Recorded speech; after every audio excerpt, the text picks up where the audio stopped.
Bonjour à tous, nous sommes heureux de vous accueillir à nouveau au Centre de documentation sur les métiers du livre pour une nouvelle rencontre avec les presses de l'Alcide. Chaque année, sa collection papier propose une étude produite par la Bibliothèque publique d'information menée par le service études et recherches. Aujourd'hui, il est question de penser la médiathèque en situation de crise, enseignement d'une expérience locale.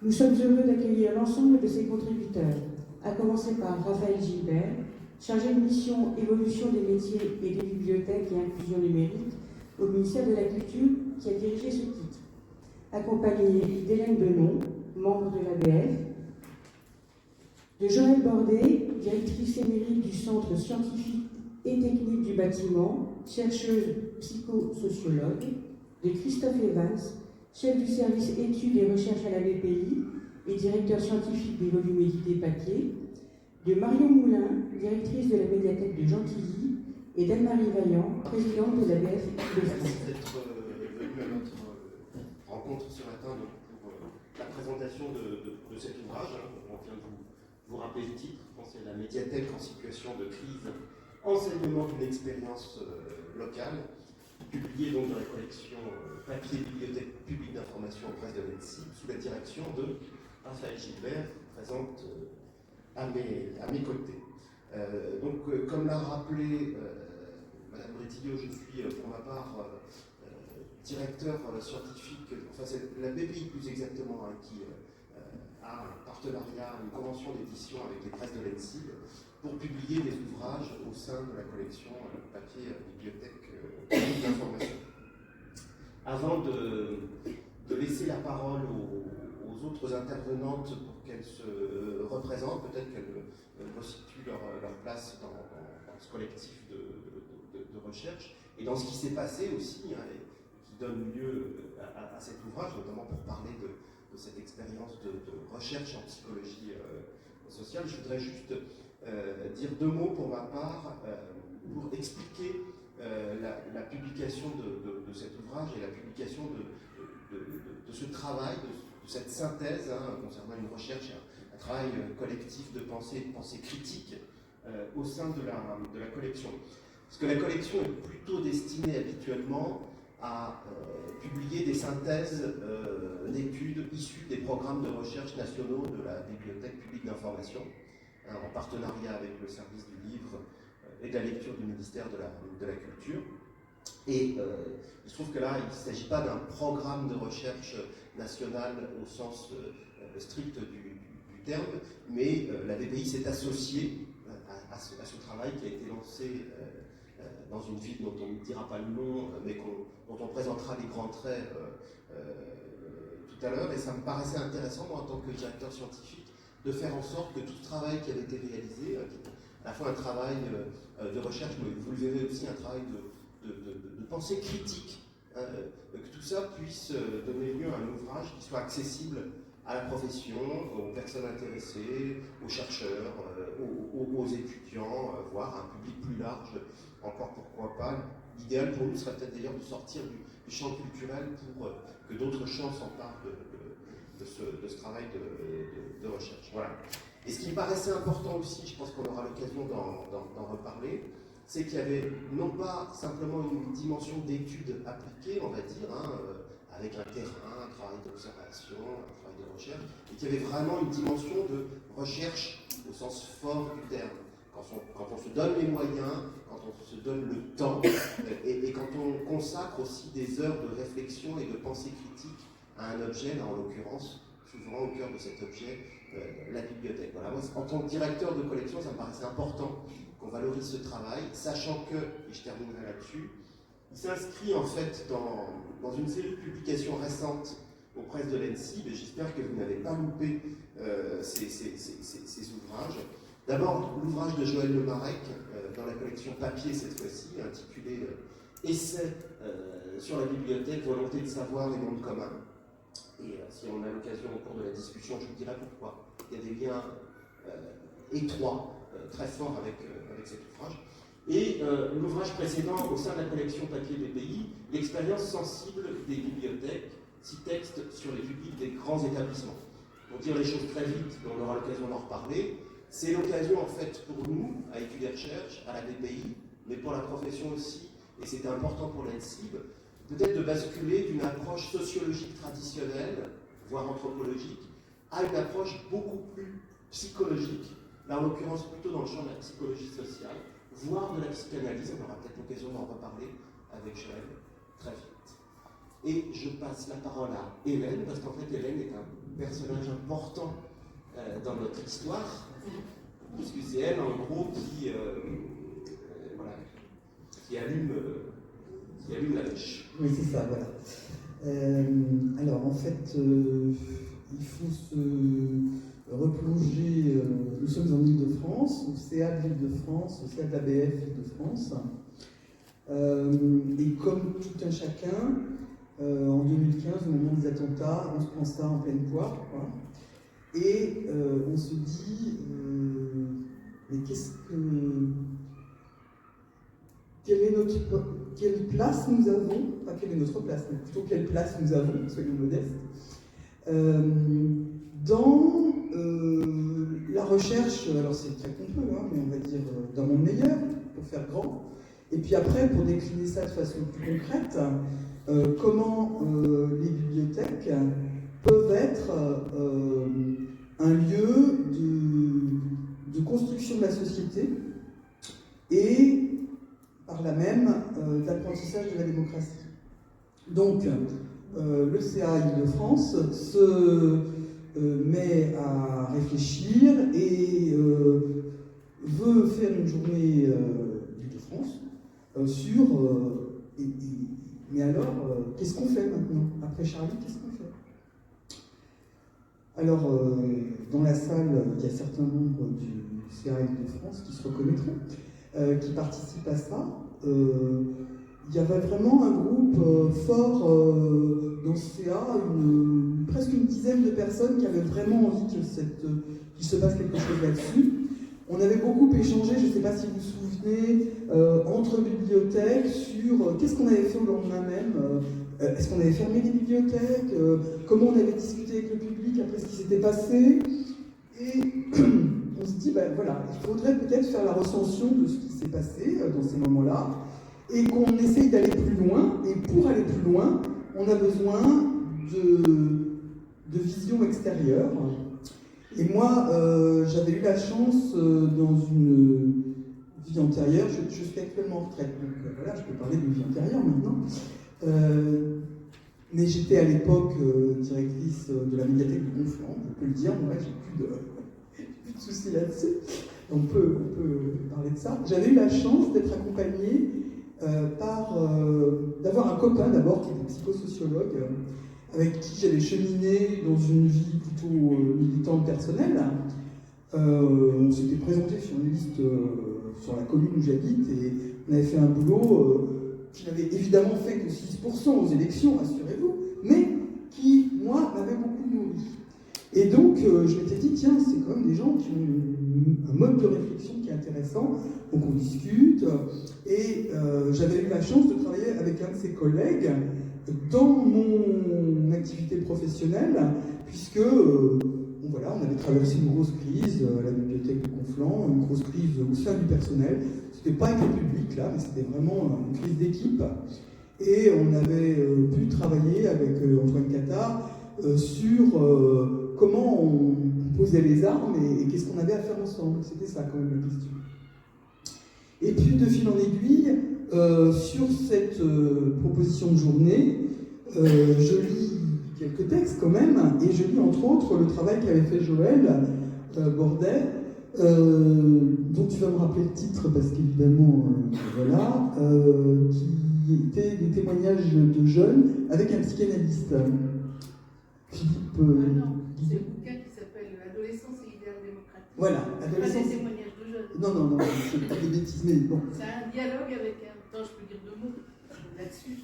C'est un livre qui s'appelle Adolescence et idéal démocratique, accueillir les jeunes des quartiers populaires. Et c'est un dialogue entre Philippe Buton, qui est professeur de psychanalyse, qui a créé les études de psychanalyse sur l'adolescence, et avec qui je travaille depuis longtemps, et puis moi, sur en fait qu'est-ce qui se passe dans cet accueil des jeunes des quartiers populaires et la dimension du pubertaire parce que c'est beaucoup la Sophie Bouton. Voilà, donc on n'est pas tout à fait dans le sujet de l'après-Charlie, mais ça permet d'avoir donc une réflexion qui est décentrée des bibliothèques, mais qui de toute façon nous interpelle aussi, puisque ce public jeune, comment on peut l'atteindre et comment on sait travailler avec lui. Il s'agit bien de ça, il s'agit de mettre des choses au travail. Alors Joël intervient dans cette journée, qui devient une journée nationale, parce que le sujet faisait travailler beaucoup de monde quand même. On a des collègues de Montpellier qui viennent, enfin, il y a une grosse centaine de personnes qui est présente à la journée, et c'est vraiment une journée qui est très riche, dans laquelle Joël a toute sa place, et on voit bien que ce n'est pas la place d'une réflexion médiathèque, mais ça apporte vraiment un autre point de vue, et cette richesse-là, il va falloir après qu'on en fasse quelque chose. Donc on avance. Évidemment, ça met beaucoup de temps, hein, puisque on est en mai 2015. Ensuite, il y a une deuxième journée l'année d'après, en 2016. Et au final, qu'on fait avec la BPI, puisque ça s'inscrit dans le travail qu'il y a sur... alors, il va falloir que tu me précises ce que c'est, Christophe, parce que là, moi, j'ai un petit souci de... Le travail avec la coopération nationale. Voilà, c'est ça, exactement. Jean-Baptiste est présent dans la salle. Le travail avec la délégation à la coopération nationale et internationale de la BPI, effectivement, qui va s'associer à ce petit groupe de réflexion. Voilà, c'est ça. Et donc, on réussit à mettre sur pied une deuxième journée, et on voit bien que c'est très intéressant, ces grandes réunions, mais qu'on n'est pas au travail dans ces réunions-là. Donc, il y a de la matière, il faut qu'on trouve un terrain.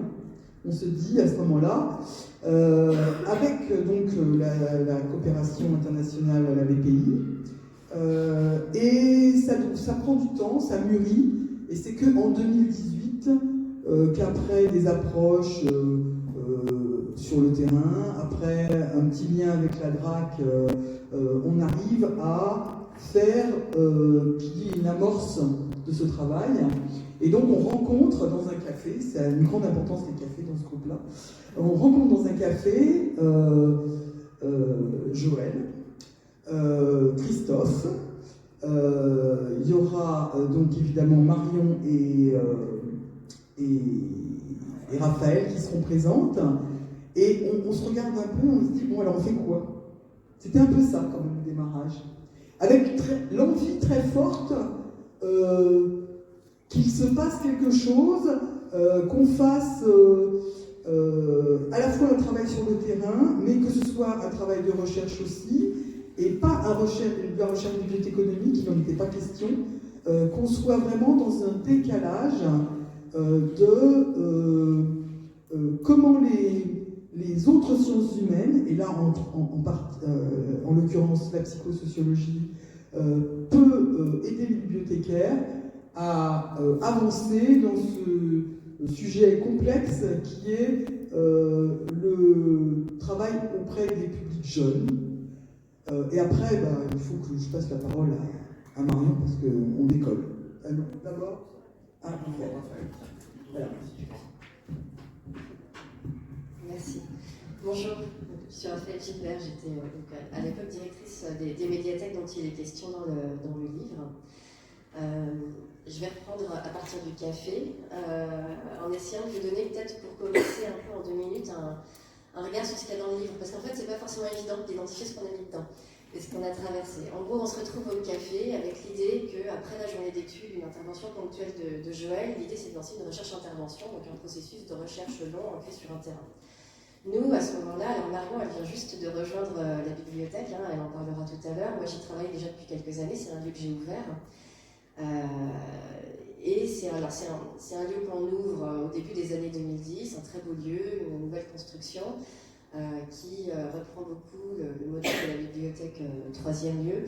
Et alors, qui à la fois rencontre un certain succès, hein, puisqu'on a une extrêmement forte fréquentation, il y a beaucoup de choses qui marchent bien, mais c'est une bibliothèque qui se retrouve aussi au fil des années un peu débordée par des enfants et des ados qui viennent tout seuls, massivement, toute la journée, toutes les vacances, par des demandes un peu sociales, éducatives, parce qu'il n'y a pas vraiment d'acteurs de proximité dans ces champs-là, à côté de la médiathèque, par des demandes d'e-administration, parce que l'inclusion numérique, c'est d'abord aussi, évidemment, on s'est mis là-dedans, mais c'est aussi beaucoup de fermetures de guichets, même si on reste ouvert.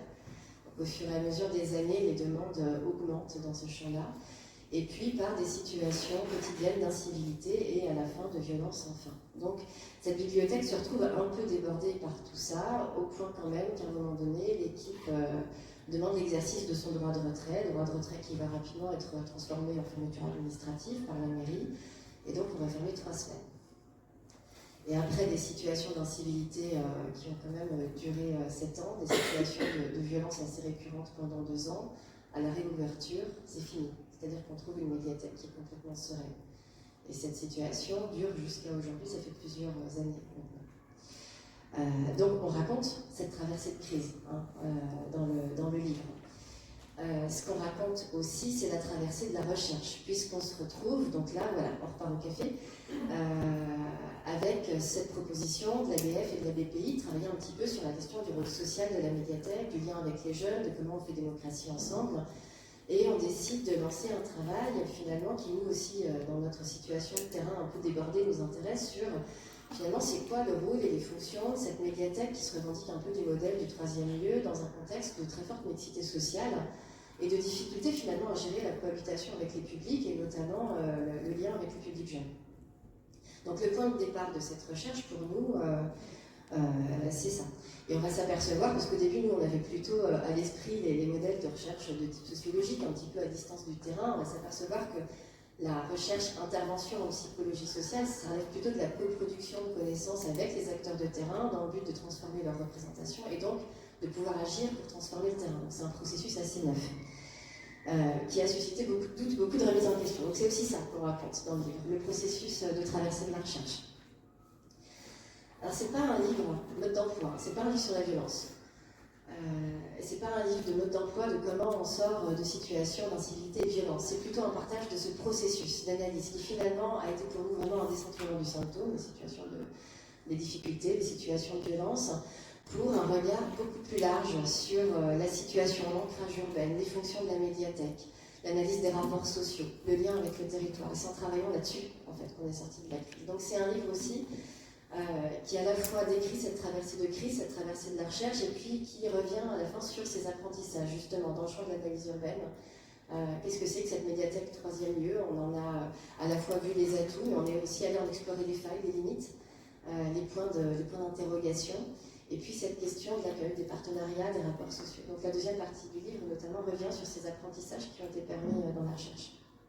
Alors pour dire quelques mots pour situer un peu le propos, on est dans une ville de banlieue parisienne, une ville plutôt populaire, et au début des années 2010, ouvre une médiathèque avec une très forte ambition partagée par des élus qui veulent vraiment offrir un établissement d'excellence qui va proposer la culture pour tous dans une ville justement populaire. C'est un très fort investissement dans une ville qui n'est pas dans les villes riches de la région parisienne, qui va vraiment mettre le paquet sur cette médiathèque.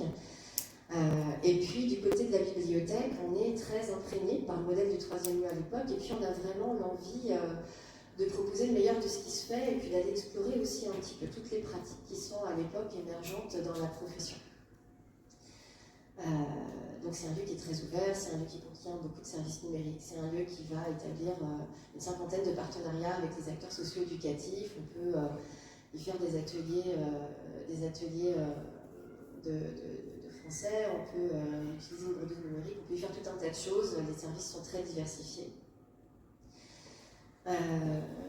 J'en dis pas plus parce que c'est pas forcément l'objet, c'est juste pour placer un peu le contexte, mais il y a 2 points que je veux évoquer. C'est que ce projet d'innovation, à la fois il est très porteur, et puis la fréquentation est forte, il y a aussi beaucoup de... ça marche, ça rencontre du succès, et en même temps, d'une certaine manière, dans cette situation, il y a un effet d'écran. C'est-à-dire qu'à un moment donné, je pense que c'est difficile, à la fois dans le discours qu'on porte vis-à-vis de nos élus, de notre direction générale, ça devient difficile d'identifier si la médiathèque est un succès ou si la médiathèque est en crise, parce qu'à la fois on a une très forte fréquentation. On accueille les 3/4 des ados de la ville. On est très fiers d'accueillir les 3/4 des adolescents de la ville. alors que beaucoup de bibliothèques peinent à accueillir cette tranche d'âge. Et puis on a fait une enquête, on s'aperçoit que ces jeunes viennent pour grande partie des milieux populaires qui sont très importants dans la ville. Donc on a aussi le sentiment de remplir notre rôle social et puis d'avoir réussi ce travail de mixité qu'on visait, de grande ouverture. Tous les publics sont là, on a plus de la moitié de la population qui fréquente la bibliothèque, on est passé de 13 à 23% d'inscrits. Donc on a à la fois un sentiment de succès et en même temps on est débordé. On a à la fois le sentiment de faire la transition numérique, on n'est pas une bibliothèque qui a eu du mal à faire sa transition numérique, et en même temps on est débordé aussi un peu par les demandes numériques. Donc on est un petit peu comme ça en tension, ce qui fait que ça rend certainement l'analyse de la situation difficile. Et puis même du point de vue de l'équipe, il y a une forte fierté d'appartenir à un projet qui est perçu comme innovant, avec une organisation très transversale, qui ne donne pas le sentiment d'être ancré dans une routine. Et très certainement, donc il y a aussi, l'équipe est très soudée, très dynamique, très engagée dans son travail. Elle a le sentiment aussi de remplir ce rôle culturel et social dans lequel elle s'est investie, dans lequel elle s'est engagée. Et très certainement, ça fait supporter plus longtemps des situations d'accueil qui, au fil des années, deviennent en réalité insupportables. Donc, voilà, premier point de tension, cette question d'innovation, cette question de la réussite du projet, du rôle social, qui à la fois a un effet de réussite, mais fait aussi un peu écran. Deuxième point, on est dans un nouveau quartier, qui est tout juste construit, dans un quartier réaménagé. La médiathèque, c'est un très beau lieu, c'est un très beau bâtiment, qui est construit pour des questions d'urbanisme un peu en hauteur, ce qui fait qu'elle n'a pas vraiment de vue sur la rue, il faut monter pour rentrer dedans. Mais c'est un très beau bâtiment, et ça a été pensé comme un équipement d'excellence, un peu pour tous. Le quartier il est derrière, on rentre au debout du quartier, c'est un quartier en longueur, on y rentre par debout, la médiathèque est à un bout du quartier. Donc quand on rentre, ce qu'on voit c'est la médiathèque. Et à la fois elle est très belle, à la fois donc il y a ce sentiment qu'on a réussi à faire cet investissement pour la population, et puis en même temps, ce dont on s'aperçoit au fil de la recherche, c'est qu'elle a masqué le quartier, qui lui rencontre un certain nombre de difficultés, qui rencontre un certain nombre de besoins sociaux, éducatifs, qu'on n'a pas forcément vu et suffisamment pris en compte. On s'est un peu laissé prendre à cet équipement qui a parfois fait perdre de vue le territoire qui était derrière. On a aussi beaucoup pensé la bibliothèque dans son rôle de nouvelle centralité urbaine. C'est un quartier qui n'est pas loin du centre-ville, qui étend un peu le centre-ville. Et cette bibliothèque, elle a été pensée comme un équipement pour toute la ville. Ce qui fait qu'on n'a pas nécessairement pensé aussi son rapport au quartier et son rapport de proximité au quartier dans le projet initial. On s'y est un peu pris les pieds. Et puis dans ce quartier, il y a un projet d'urbanisme qui est un projet de mixité sociale. Donc comme dans beaucoup de quartiers, un tiers d'accession, un tiers de logements sociaux, un tiers de location. Ce qu'on n'a pas notamment perçu tout de suite aussi, c'est que ces projets de mixité urbaine, ils ne tiennent pas dans le temps. Ça se gentrifie, ça se paupérise, mais ça reste jamais complètement stable avec du un tiers. Donc à l'époque, quand on ouvre, on est dans cette idée, qu'on est dans ce projet de mixité sociale, et puis la médiathèque va représenter ce projet de mixité sociale. Mais la médiathèque se laisse un peu aussi prendre dans cette mixité sociale, dont on n'a pas nécessairement bien finalement cerné les contours ni les dynamiques dans le temps. Voilà. Je vais m'arrêter là, mais je vais insister sur ces 2 points d'écran et puis laisser Marion parler un peu de la suite, puisque là, je vous ai surtout parlé du projet initial.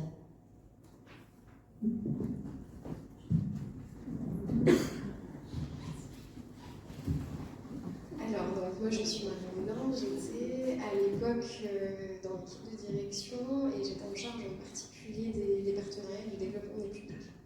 Donc, comme Raphaël l'a dit, en fait, moi, je suis arrivée en janvier 2018 et je crois que la première rencontre au fameux café était en avril 2018. Et je me souviens très bien, j'avais très peu de recul finalement sur la situation. Malgré tout, cette première rencontre, je me souviens, on m'a dit, je comprends pas tout ce qui se passe, je comprends pas tout ce que propose Joëlle et tout ce dont elle parle, la recherche d'intervention, etc. C'était des choses que je ne connaissais absolument pas. Mais c'est très intéressant et ça va forcément nous apporter quelque chose. Et il y avait déjà cette urgence de sortir de l'urgence justement du terrain, d'être phagocyté par tout ce qui se passait sur le terrain et de pouvoir prendre du recul et réfléchir. Donc moi je vais vous parler un petit peu des faits concrètement, ce qui nous a quand même amené, parce que Raphaël a parlé de l'exercice du droit de retrait, mais ce qui a amené à ça. Donc on avait donc une médiathèque qui était massivement fréquentée par les adolescents, avec des incivilités, des phénomènes de violence, ça peut tout et rien dire à la fois. Concrètement, il s'agissait de comportements pas adaptés dans les lieux, d'agressions verbales, de menaces physiques sur le personnel, mais aussi entre eux, beaucoup de disputes entre les jeunes, des conflits qui éclataient dans la rue et qui remontaient dans la médiathèque. Ce qu'on n'a pas dit, c'est que c'est une architecture un petit peu particulière, puisque la médiathèque est en hauteur et construite sur un vide. Donc il faut imaginer qu'il y a un préau sous la médiathèque et que du coup l'accueil se fait déjà au premier étage. Donc il n'y a pas vraiment d'effet de seuil avec la rue et avec le quartier. Et du coup, alors au début, il s'agissait plutôt de petits phénomènes, d'épiphénomènes, puis de plus en plus récurrents. Et puis le quotidien est devenu de plus en plus lourd pour l'équipe à porter, avec une gestion permanente du flux en fait, et des adolescents, et de savoir comment faire en sorte que tout se passe bien dans les lieux. Et puis des agressions plus répétées, plus violentes, et notamment une situation où un jeune est venu avec un couteau et où il y a eu une première réaction sécuritaire pour le coup de la ville à ce moment-là, de placer un vigile à l'entrée de la médiathèque, ce qu'on n'avait pas avant. Alors l'équipe elle n'a pas subi sans rien faire pendant tout ce temps-là, il y a eu des années, et même bien avant j'arrive, dès le départ en fait, puisque la médiathèque a été très fréquentée dès le départ. Il y a eu beaucoup de choses qui ont été mises en place pour l'équipe. Il y a eu de la formation à l'accueil, à la gestion de conflits, il y a eu le recrutement d'un responsable ado, la création d'un poste de médiateur, pour les adolescents, des protocoles, des process qui ont été faits collectivement en cas d'incivilité, comment travailler le retour des jeunes qui étaient exclus, avec des séances d'immersion, des rencontres avec les parents, et puis un énorme travail partenarial.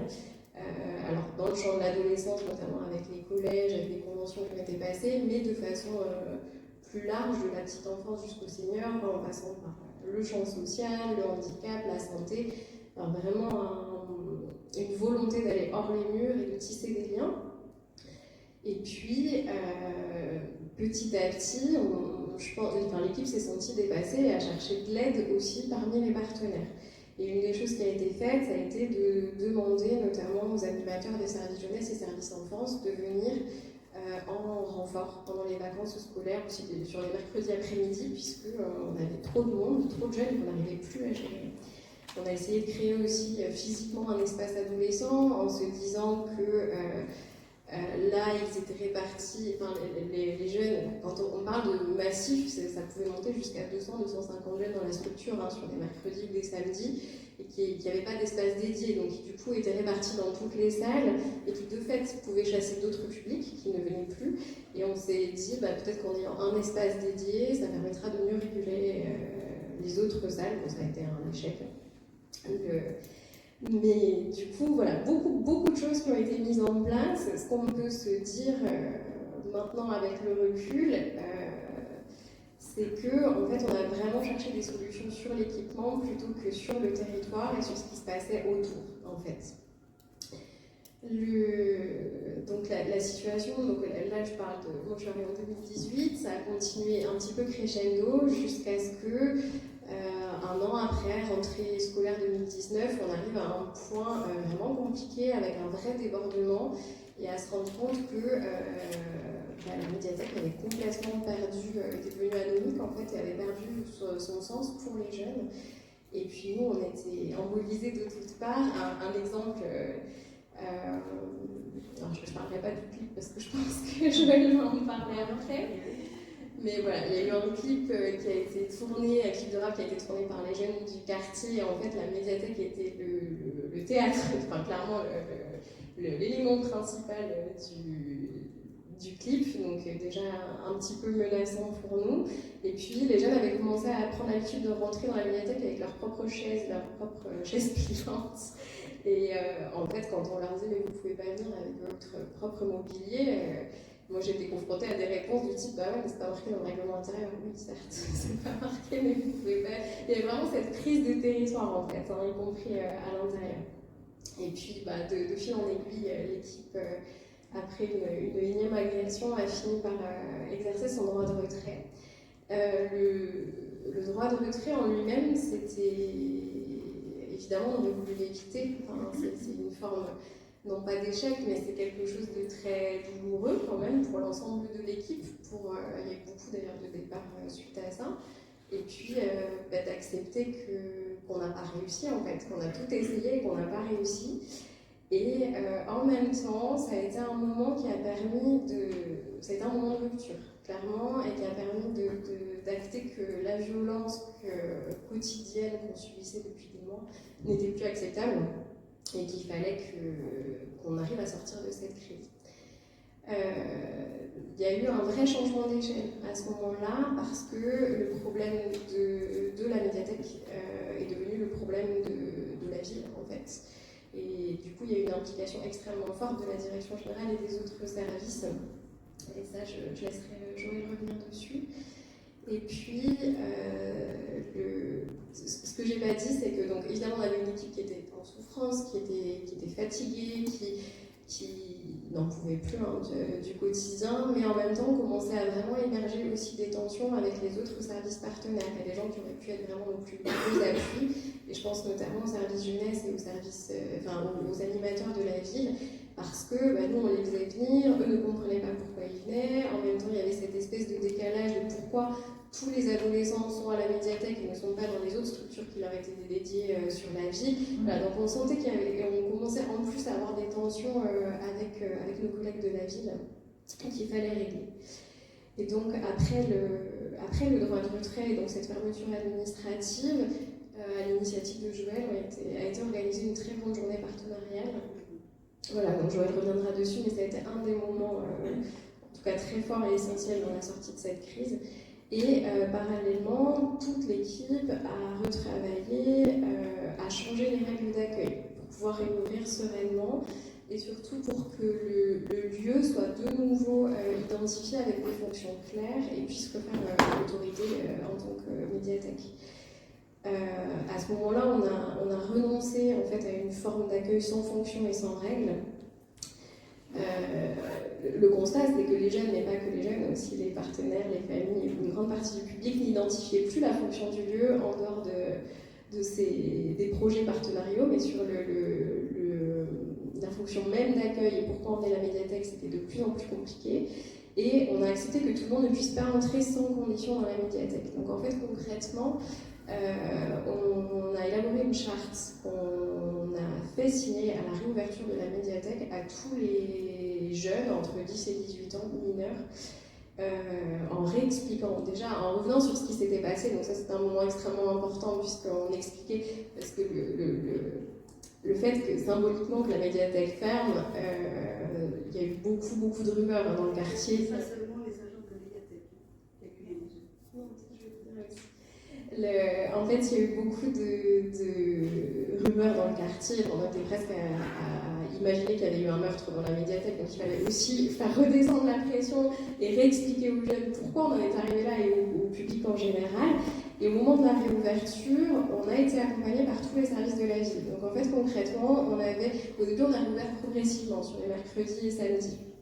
Et on avait à l'entrée de la médiathèque des stands avec les collègues des sports, les collègues de l'enfance, de la jeunesse. Et il y avait vraiment cette idée d'une part de solidarité, mais de montrer qu'on appartenait à un système, qu'on appartenait à un territoire et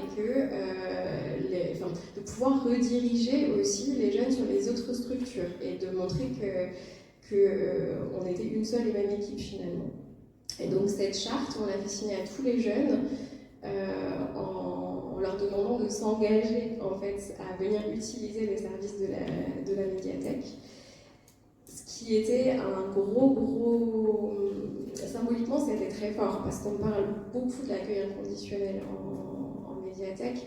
Et en fait, on s'est rendu compte en travaillant avec Joël et en traversant cette crise qu'on n'avait jamais vraiment défini cette notion. Et qu'est-ce qu'on mettait derrière l'accueil inconditionnel?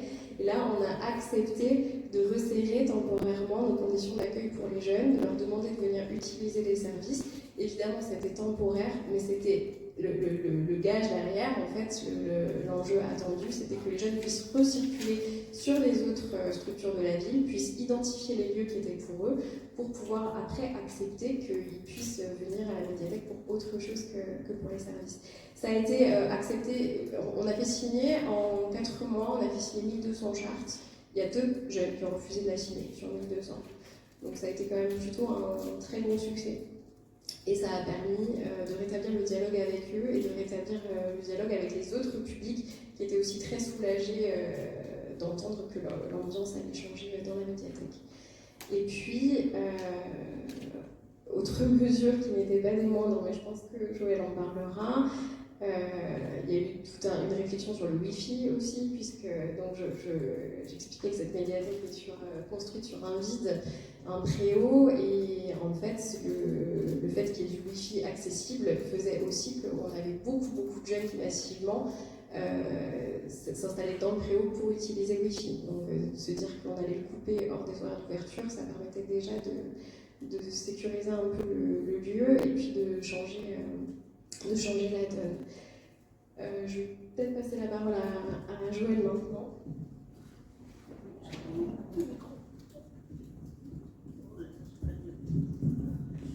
Merci beaucoup Marion. Vous voyez, on est dans le fil d'une histoire, alors chacun va reprendre le fil de l'histoire aussi en fonction de ce qu'il est. C'est vrai ce que dit Marion, moi je crois que... Alors, l'histoire des chartes, c'est pas en soi la solution, hein. C'est le produit d'un processus, parce qu'il ne faudrait pas se dire qu'il suffit de faire des chartes et puis c'est bon quoi. Non, mais il faudrait dialoguer avec chaque jeune, parce qu'il ne faut pas en faire en soi, j'allais dire, une solution.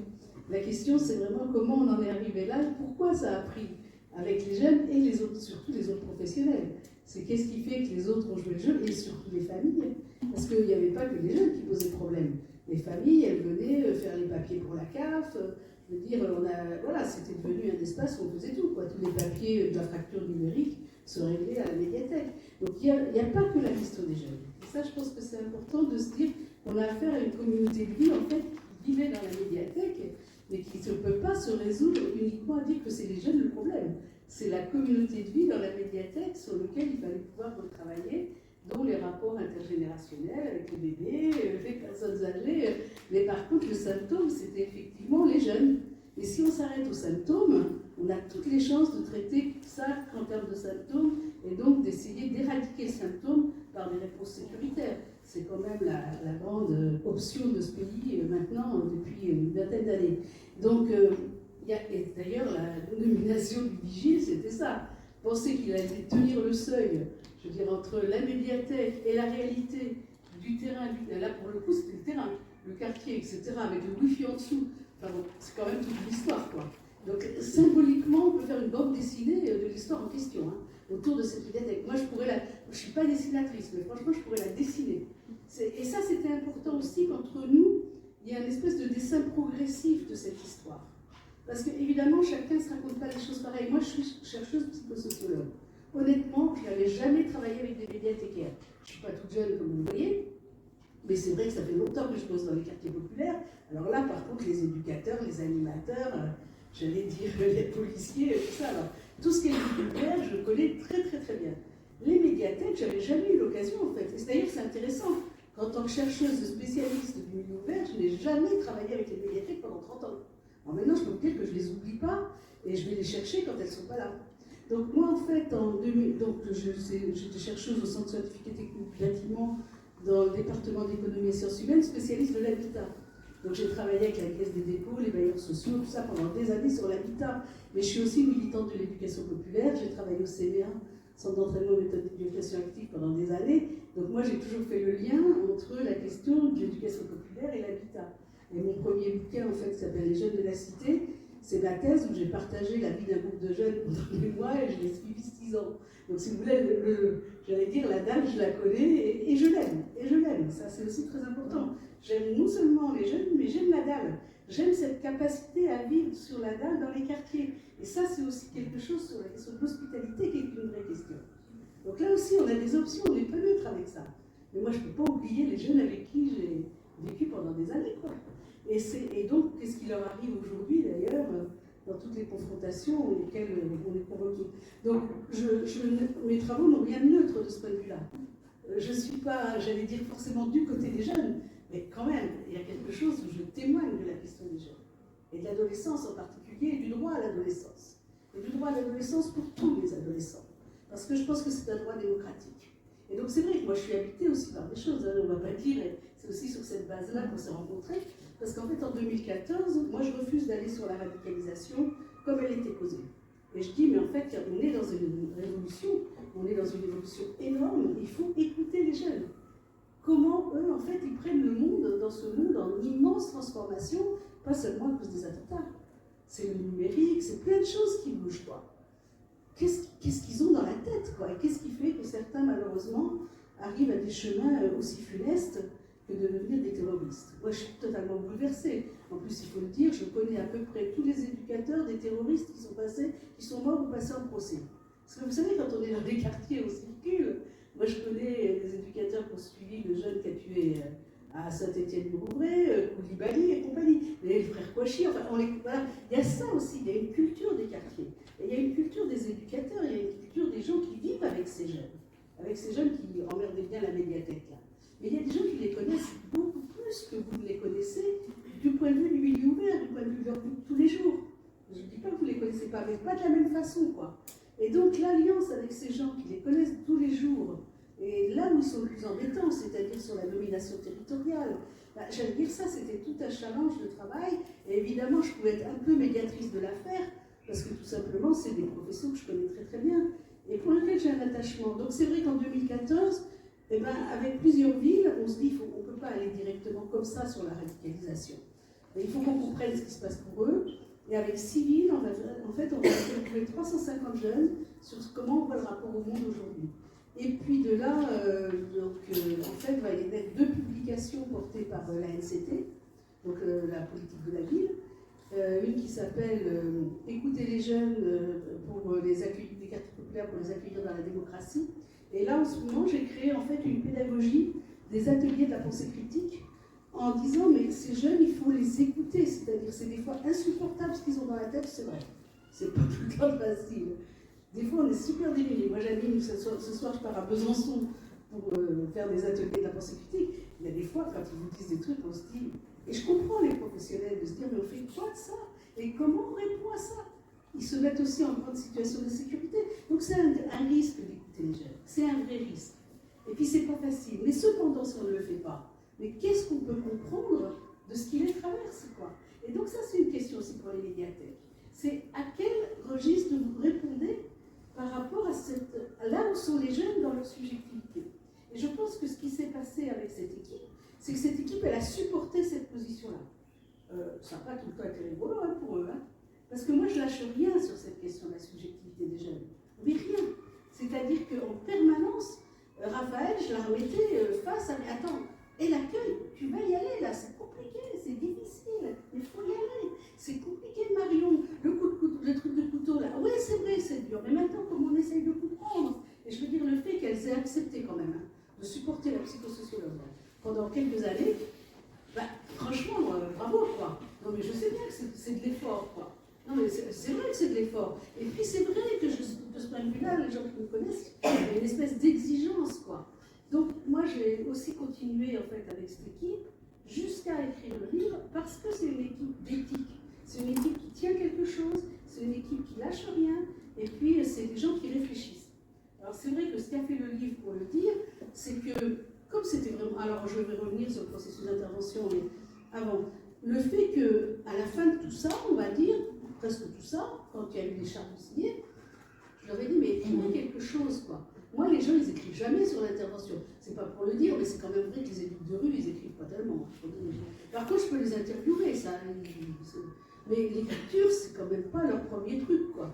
Et là, je me retrouve tout d'un coup avec des gens qui écrivent, quoi. Qui écrivent au moins autant que moi. C'est des écrivains. Et je leur dis, maintenant, écrivez. Et quand j'ai lu les textes, qui étaient très personnels, qui étaient très investis, qui sont pas dans le livre, mais le fait qu'ils soient passés par l'écriture de ces textes, c'est ça, hein, avec Christophe, qui nous a fait dire, mais de là, on peut faire un livre. C'est-à-dire la traversée, c'est ça aussi. C'est aller jusqu'au bout de qu'est-ce que ça me fait à moi, qu'est-ce que j'ai appris par ça, et maintenant, qu'est-ce que je peux en dire aux autres. Donc le bouquin, c'est aussi qu'est-ce qu'on a envie de vous dire, je crois collectivement, mais aussi singulièrement, de cette traversée qui n'est pas une chose facile. Alors ça n'est pas exemplaire, je pense qu'il ne faut pas du tout le prendre comme ça, c'est aussi des conditions qu'il faut qu'à un moment donné, c'est quelque chose comme ça. Par contre, je crois que la traversée avec les jeunes, elle est toujours essentielle. C'est-à-dire qu'effectivement, si on se cale sur le symptôme, alors ça monte au ciel avec eux en ce moment. Je veux dire, il n'y aura pas de limite. On peut attaquer tous les coins de deal, mais on est en guerre dans les quartiers aujourd'hui.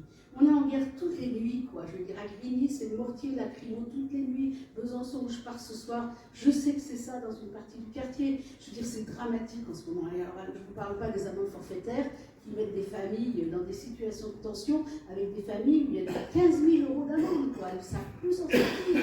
Et les amendes forfaitaires, elles sont données par vidéosurveillance. C'est-à-dire que les jeunes ne voient même plus la police, quoi. Donc on est dans un système sécuritaire d'affrontement. Et là, on est rentré vraiment dans un affrontement. Et moi, je pense qu'à ça, il n'y a pas de limite avec ces jeunes-là. En tout cas, la limite, elle sera dure à trouver. Elle va forcément être violente. Et ça va jouer sur vos équipements. Forcément, on ne peut pas penser qu'un travail d'affrontement dans un quartier ne va pas jouer sur les équipements médiateurs. Et vous êtes des équipements médiateurs. Donc comment on reste un équipement médiateur dans une situation qui, de fait, dans les années qui viennent, sera payante, et avec des adolescents qui ont maintenant 13-14 ans, mais qui quittent l'école à 13-14 ans et qui deviennent guetteurs. Et ça, évidemment, ce n'est pas ceux-là qui vont à la médiathèque, forcément, mais ça joue sur l'ambiance générale. Et ça joue aujourd'hui dans le quartier où je suis là, ce soir à la Canoise, là, c'est 18 000 habitants, et ben, il y a tellement d'héroïnomanes en ce moment, et toute la situation de tension, et ben, les gens, les parents, ils ne laissent plus leurs gamins aller à la médiathèque. Ils les accompagnent, c'était pas vrai il y a 1 an et demi, quoi. Donc il y a bien, ça fait symptôme. Je veux dire, quand de fait, je vois des jeunes, des enfants, des jeunes qui ne peuvent plus aller à la médiathèque tout seuls, ça fait symptôme de la mise à tout. Je peux vous dire que je leur prends la tête. Hein. Parce que ça veut dire des choses sur le mode d'intervention. Si on fait l'économie de ça, il n'y a pas d'espace de médiation de la médiathèque. Et je pense qu'une médiathèque qui est en quartier populaire, elle ne peut pas ne pas être médiatrice. Vous êtes pris dans la bassine. C'est impossible que vous soyez en dehors de la bassine. Et c'est ça qui a été un des problèmes de cette médiathèque, c'est qu'elle a été au départ construite sur une idée de l'excellence pour la ville, et qu'en fait, le quartier derrière, on ne s'en occupait pas du tout. C'était pas du tout dans les représentations du travail. Et donc moi, on va revenir sur le processus. Donc quel est le processus? Moi, je viens plutôt, non pas pour régler un problème de crise, hein. Moi, je viens sur l'autre versant, c'est-à-dire valoriser le travail de cette médiathèque dans une dynamique d'excellence. Même s'il y avait des problèmes. Mais c'était comment on prenait les problèmes pour les résoudre. C'était pas le fait qu'on était submergé par les problèmes. Donc du coup, j'allais dire, moi j'ai plus l'habitude de travailler en crise, honnêtement, que de travailler effectivement à valoriser des pratiques d'innovation. C'est pas tellement mon sujet. Mais je me suis dit, tiens, c'est intéressant. Et puis il y a la rencontre avec Christophe. Et donc Christophe, chercheur, sociologue, BPI, qui lui a la culture complètement des médiathèques. Donc moi je me dis, tiens, ça c'est une occasion de rencontre aussi formidable entre des acteurs qui sont hyper investis, la BPI qui est aussi très porteuse, et Christophe comme chercheur, c'est pas la BPI, c'est, je veux dire, l'ABF, et puis la ville, parce qu'il ne faut pas oublier aussi que la ville, elle est très partie prenante. Alors la DRAC sera quasiment absente, mais la ville est très très partie prenante. Aussi par rapport au fait que pour eux, c'est un pari cette médiathèque. Ça prend beaucoup de finances locales. D'ailleurs, la ville va tomber. Mais parce que c'est triste pour moi, parce que c'est des gens qui ont fait beaucoup d'efforts, avec vraiment cette idée de la culture pour tous. Et il n'y a pas que la médiathèque. Il y a le conservatoire, il y a le théâtre, il y a plein de choses qui visent aussi à dire la culture, elle est pour le peuple, elle doit être populaire, elle doit être populaire dans l'excellence et en même temps on va faire de la mixité sociale et on va réussir en fait à ce que tous ces Parisiens qui viennent habiter chez nous s'y retrouvent aussi dans la culture partagée. Et ça, le pari, il est extrêmement difficile. Il est en fait extrêmement difficile.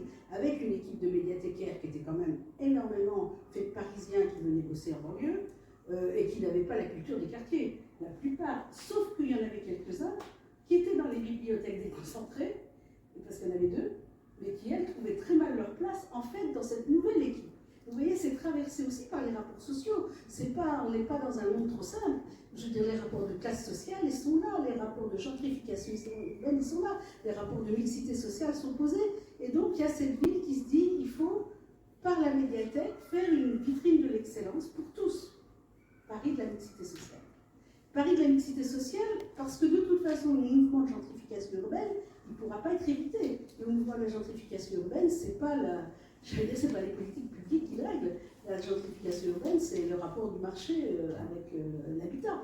Donc de toute façon, en région parisienne, il y a un mouvement de gentrification urbaine. Donc la mixité sociale, c'est fait aussi pour réguler en fait la gentrification urbaine qui de fait existe.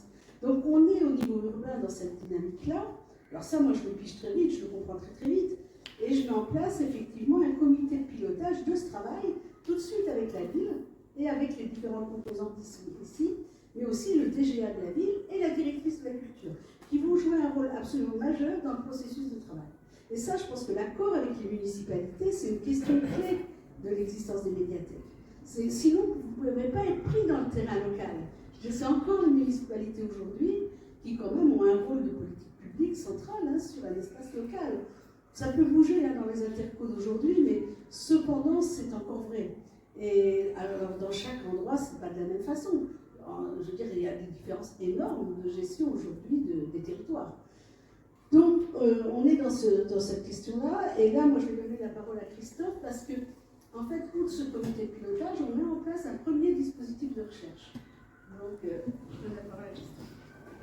Alors, je vais en parler rapidement, parce que c'est une recherche qui va s'interrompre et qui va se transformer pour devenir une autre recherche. Mais au départ, effectivement, il y a un dispositif de recherche relativement classique en psychologie sociale, peut-être moins en sociologie, mais c'est là justement qu'on va pouvoir articuler des regards différents qui vont être assez productifs.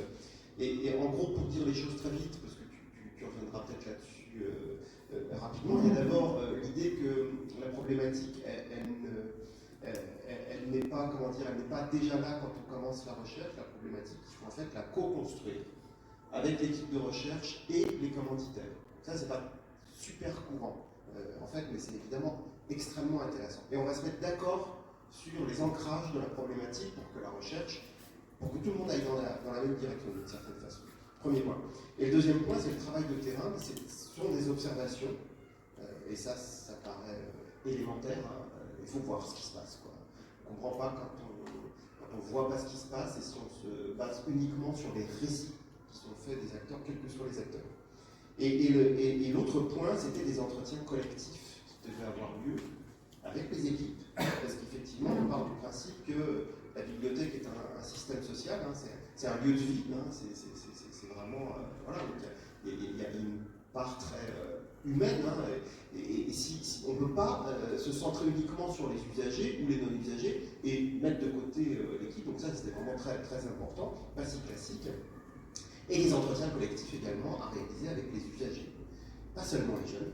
Effectivement, il y avait l'ambition de travailler avec les familles, en particulier avec les mamans qui venaient avec les jeunes enfants, ou les assistantes maternelles, ou les accompagnatrices, même tout simplement. Voilà. Donc il y avait l'ambition de faire tout ce travail, mais qui sera interrompu pour les raisons qui ont été évoquées. Et pour terminer, alors ça devient difficile à suivre peut-être, mais vous allez avoir la parole, vous allez pouvoir nous interroger, on va pouvoir repréciser des choses.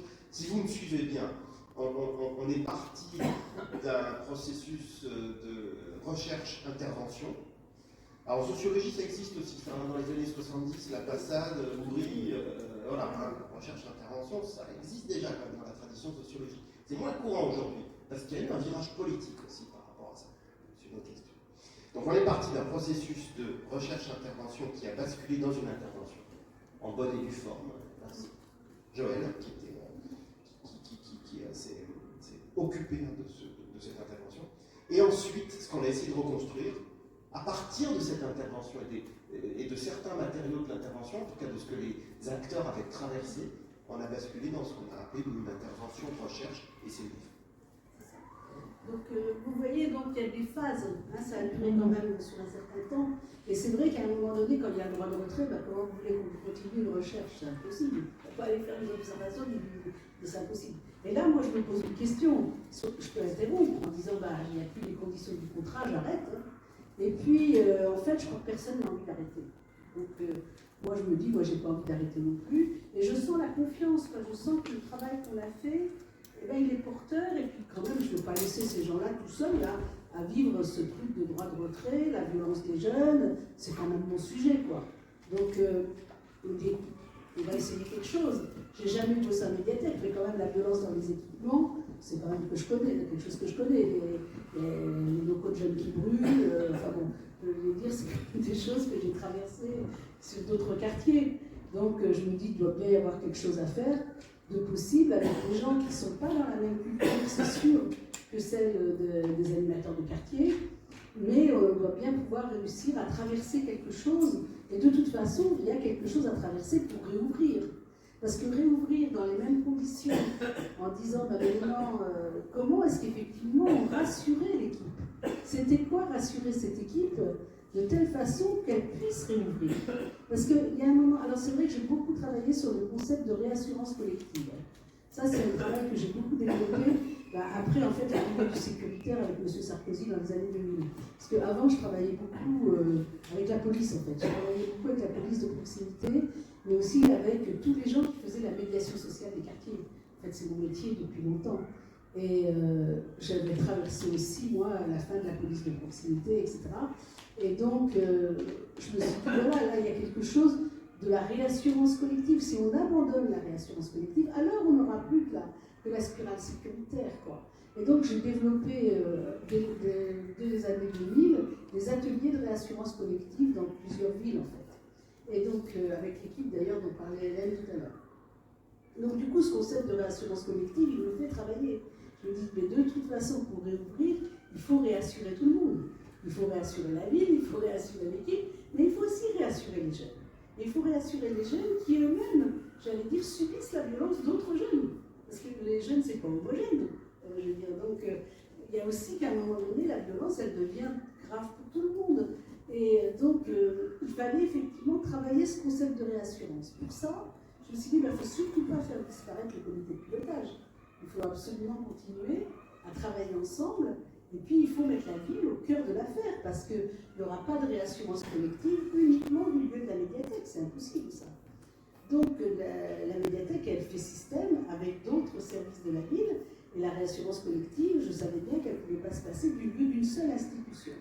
Mais que ça peut que se construire, j'allais dire, dans une coproduction avec tout le monde. Donc, avec aussi la même conscience de la gravité. Et c'est vrai que, on va dire, pour certains acteurs, ça les arrangeait assez bien que ce soit la médiathèque, qui était tellement valorisée par la ville, alors qu'eux n'étaient pas valorisés, alors qu'il n'y avait pas de fric sur les centres sociaux, alors qu'il n'y avait pas d'argent sur la jeunesse. Parce que c'était ça aussi. C'était aussi détricoter les services traditionnels d'intervention dans les villes populaires, dont la jeunesse, dont les bibliothèques de proximité. Donc c'était aussi une volonté comme ça, de passer par la notion de tiers-lieu. Et là, moi je ne connaissais pas la notion de tiers-lieu très très bien, franchement, mais on avait bien vu que ça avait séduit la ville. Ça avait séduit. Et s'il y avait un lieu magique qui pouvait recevoir tout le monde, qui allait être l'équipement central, qui avait un peu aussi, d'ailleurs, on avait aussi un peu cette idée sur le conservatoire, la culture plutôt que la jeunesse, pour être clair, et plutôt que sociale. Et là, il y a une vraie question aussi, sur l'évolution idéologique des villes, sur l'importance qu'ils donnent aux uns et aux autres. Et ça, c'est une vraie question pour si on veut faire système. Parce que le jour où on dévalorise des acteurs de la jeunesse et où ils ont l'impression d'être des gardes-choux, parce qu'on va leur demander de garder les jeunes dans un espace contraint, dans une bibliothèque, vous imaginez les animateurs jeunesse. Voilà, c'est la honte pour eux, c'est de l'indignité. Et ils sont arrivés premier comité de pilotage. Je n'ai jamais oublié l'arrivée du directeur jeunesse dans une rage. Alors, je me suis dit, là, il y a un truc, quoi. Parce que la rage, elle était contre la médiathèque. Elle était, mais ça va, eux, c'est des bourgeois, eux, c'est des gens, ils ont tout pour eux. Et nous, on est maltraités aujourd'hui par la ville. Et il est arrivé en rage. Et là, je me suis dit, ah, il y a un truc là. Parce que là, par contre, c'est vrai que moi, j'ai aussi un attachement pour les animateurs jeunesse. C'est un peu mon truc quand même depuis longtemps. Donc, cette indignité-là, je vois assez bien où est-ce qu'elle se situe, quoi. Et là, on est bien dans les rapports de classe, on est bien dans des rapports sociaux. Je ne dis pas du tout que la médiathèque faisait exprès. Hein. Ils n'en avaient aucune conscience. Aucune conscience. Et c'est ça qui est intéressant, c'est qu'est-ce qui fait que la ville aussi, dans son projet politique, comment elle avait conscience de ce qu'elle était en train d'agir, quoi. Donc si on n'avait pas trouvé le dialogue avec le DGA et avec la directrice de la culture, qui étaient des gens extrêmement sincères dans leur implication, on n'aurait pas pu faire ce travail de réassurance collective, qui n'est pas un travail technique. Bien sûr qu'il y a une dimension technique, mais il y a une dimension profondément politique. C'est qu'est-ce qu'on veut faire du vivre ensemble dans une ville populaire.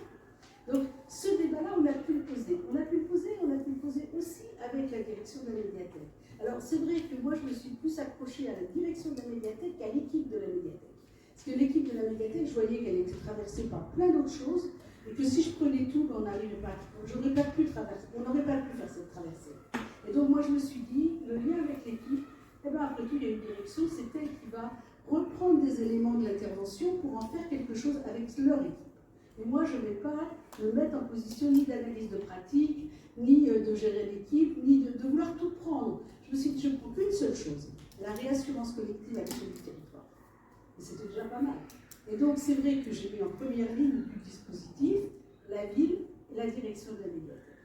Et avec Christophe et Hélène, on a continué à dialoguer ensemble, mais il y avait une confidentialité. Je ne pouvais pas pousser autant que j'ai poussé Raphaël et Marie, elles ne vous diront pas tout. Je veux dire, en présence de Christophe, c'était pas possible. Il fallait pouvoir effectivement avoir une espèce de transfert, ça s'appelle le transfert en psychosociologie, mais il fallait une confiance sur moi pour qu'il y ait le truc qui lâche et qu'on puisse se dire des choses qui n'étaient pas faciles à subir. Parce que c'est pas facile, cette traversée des rapports sociaux. Et donc, il y a tout ça, parce que sinon, on va se dire, tiens, il y a une technique, on va mettre en place ça. Non, non, il faut pouvoir être au travail de son propre questionnement. Sinon, le dispositif, il ne va pas marcher, en fait. Et c'est ça qui devient un processus. Donc, il faut que ça devienne un processus. Et évidemment, la dimension transférentielle, elle était importante. Et ça a marché. Et ça a marché pour tout le monde. C'est ça qui est intéressant. C'est-à-dire que la ville étant aussi convaincue que, de toute façon, il fallait pouvoir réassurer pour réouvrir. Donc, ils ont mouillé tous leurs chemises. Et ça veut dire qu'ils ont fait le tour de tous les services éducatifs et sociaux. Ils se sont pris quelques trucs difficiles à la ville. La directrice de la culture, quand elle a fait le tour des centres sociaux, de la jeunesse et tout ça, ça en a pris quelques-unes. Et puis, on a fait une journée qui s'appelait Être solidaire avec la médiathèque. Et là, on est au cœur de la question de la réassurance collective. C'est-à-dire qu'effectivement, ce n'est pas la responsabilité de la médiathèque ce qui est en train de se passer. La responsabilité de la médiathèque, c'est celle de tous. C'est-à-dire que ce qui se passe à la médiathèque, c'est le symptôme de ce qui ne se passe pas ailleurs. C'est-à-dire des jeunes qui ne viennent plus, ou des jeunes qui viennent très encadrés dans des activités. Alors on était quand même dans un truc incroyable.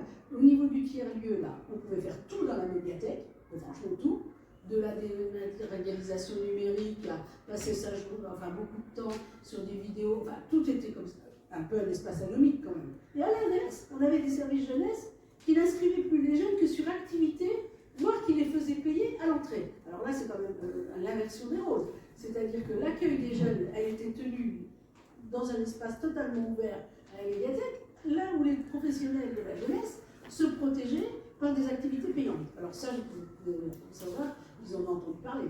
Vous pouvez imaginer, parce qu'on est quand même complètement dans l'inversion des rôles. Mais le fait qu'on puisse justement mettre en perspective qu'on était dans l'inversion des rôles, on a pu travailler, quoi. Et c'est ça qui a amené la possibilité aussi de se dire, si on veut que la médiathèque existe comme lieu d'accueil des jeunes, il faut que tous les autres lieux d'accueil nous leur chemisent sur le fait de réouvrir l'accueil des jeunes. Mais l'accueil, ça ne peut pas être l'inscription dans une activité. Donc là, il y a eu aussi une réflexion sur l'hospitalité. Et je pense que cette réflexion sur l'hospitalité et sur l'accueil, ce n'est pas l'accueil au sens techniciste du terme, c'est l'hospitalité du film Derrida, pour ceux qui connaissent un petit peu. Mais je veux dire, cette question de l'hospitalité. Dans une médiathèque qui ne pouvait pas être hospitalière, parce que son architecture ne permettait aucune hospitalité. Vraiment, la rupture de seuil, alors il y a des textes magnifiques de Bernard Salignon, qui est un grand psychosociologue, psychanalyste avec qui on a beaucoup travaillé au CSTB, qui a beaucoup écrit sur le seuil. Mais le seuil, il est fondamental dans l'hospitalité, on le voit avec les migrants aujourd'hui. Donc si on n'a pas de réflexion sur l'hospitalité, le seuil, il n'y a plus d'hospitalité. Et là, le seuil était quasiment impossible à tenir dans cette médiathèque. Si vous voyez l'escalier en colimaçon, là, avec le vigile, vous imaginez l'hospitalité, non? Et même si on faisait un accueil à l'arrivée, quand ils arrivaient en haut, c'était déjà fini. L'hospitalité, elle était déjà cassée. Donc il y avait forcément un affrontement entre la domination territoriale sous la médiathèque, avec le wifi là, et puis l'arrivée dans la médiathèque. C'est pour ça que je dis que c'est une bande dessinée. C'est que ça, imaginez les mots qui montent avec les pliants dans l'escalier en colimaçon pour arriver dans la médiathèque où ils sont accueillis. Mais comment vous voulez que ça se passe bien? Donc cette question-là, elle était compliquée. On a beaucoup réfléchi sur comment transformer d'ailleurs l'en-dessous de la médiathèque.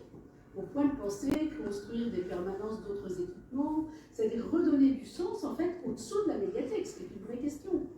Donc ça, c'était déjà d'ailleurs au travail avec la ville. C'est parce que tout le monde voyait bien que là, il y avait quand même une donnée qui de fait crée une situation très difficile. Bien, donc je vais un peu rapidement, on fait cette journée, ça s'explique. Et alors la journée, c'était pas du tout pour faire des projets ensemble, parce que toujours faire des projets ensemble, c'est l'évitement de qu'est-ce qu'on a à faire ensemble, pour accueillir, pour être hospitalier. Parce que être hospitalier, c'est pas savoir a priori ce qu'on va faire dans des projets, c'est justement accueillir. Et accueillir, là, par contre, on retrouve votre réflexion sur le tiers-lieu. C'est-à-dire des adolescents, il faut bien à un moment donné les accueillir, pas forcément pour faire des activités avec eux, mais pour qu'ils puissent être présents. Voilà. C'est quoi être présent dans un équipement sans forcément que ce soit encadré par l'activité. Ça, c'est un vrai défi aujourd'hui avec l'adolescence. Et c'est un vrai défi d'ailleurs pour aller avec eux sur les réseaux sociaux. Et c'est un sujet périphérique, mais quand même qui n'est pas sans lien. Et donc, réellement, cette question d'être solidaire, ça a été aussi solidaire avec les jeunes et les familles. C'est pas que solidaire entre professionnels pour accueillir les jeunes. Mais c'est quoi l'hospitalité? Donc, on a travaillé là-dessus. Et c'est vrai, les ateliers qu'on a fait, c'était pas pour des projets. C'était vraiment pour s'expliquer aussi de qu'est-ce qu'on avait fait ensemble, qu'est-ce qu'on avait à traverser, et c'était quoi cette hospitalité. De là, donc, il y a ce travail qui est fait. Après, c'est vrai que c'est vous qui avez beaucoup géré et repris cette question des contrats, mais quand même, pour l'anecdote qui n'est pas une anecdote. On fait cette journée, il y a 100 personnes.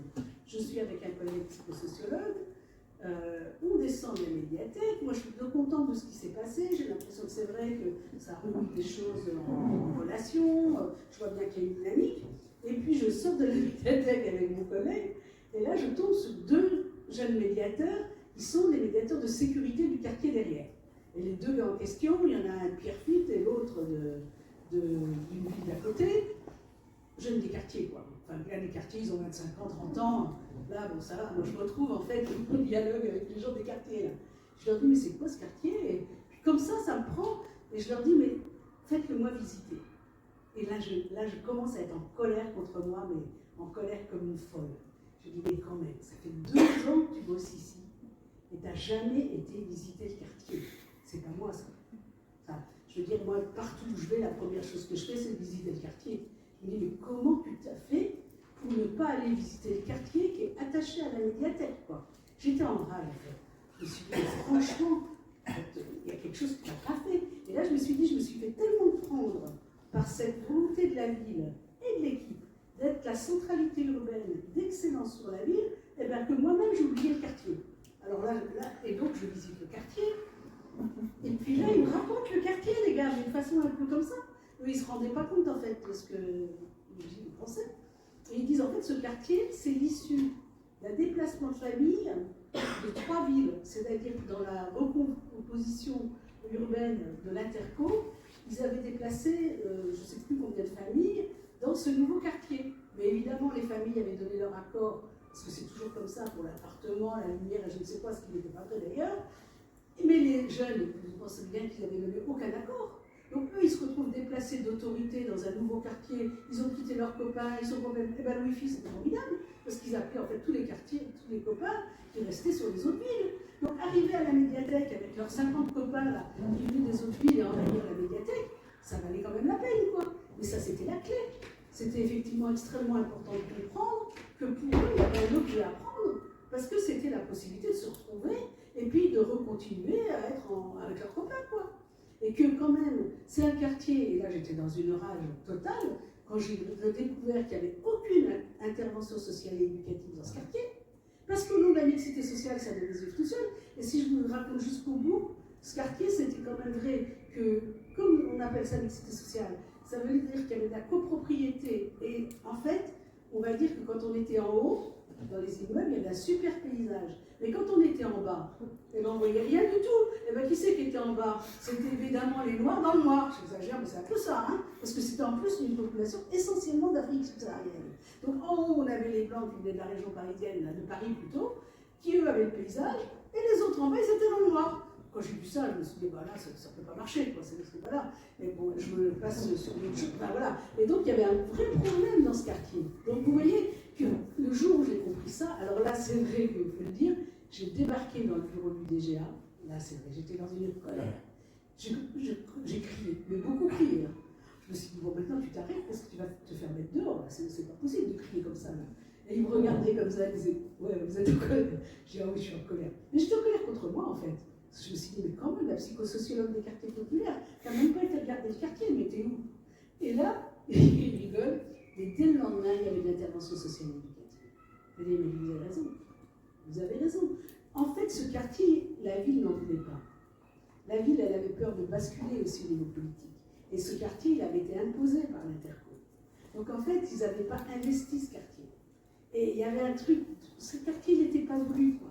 Et donc vous imaginez à quel point pour les jeunes et les familles, ça faisait symptôme. Comment vous voulez qu'ils habitent ce quartier en pensant que... Et là, cette médiathèque, qui était soi-disant pour... qui n'était pas pour... Donc évidemment, là, il y avait aussi quelque chose de l'ordre de la prendre, cette médiathèque. C'est chez nous. Et ce chez nous, c'était pas la ville. Vous voyez ?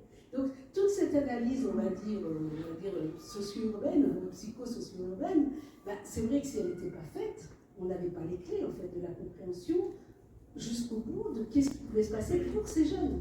Alors les jeunes eux-mêmes, moi je les ai pas rencontrés, mais parce qu'en en fait on ne pouvait pas. Si on avait pu continuer plus tard, ça aurait été bien de les faire reparler eux. Mais dans la situation, dans la traversée de la crise, en fait d'une certaine façon, c'est mon savoir sur les jeunes qui m'a permis de faire le film, en fait.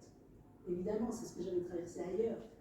Et je veux dire que je pense que pour la traversée de la crise, les jeunes ne pouvaient pas être des protagonistes. C'était trop tendu, c'était trop difficile.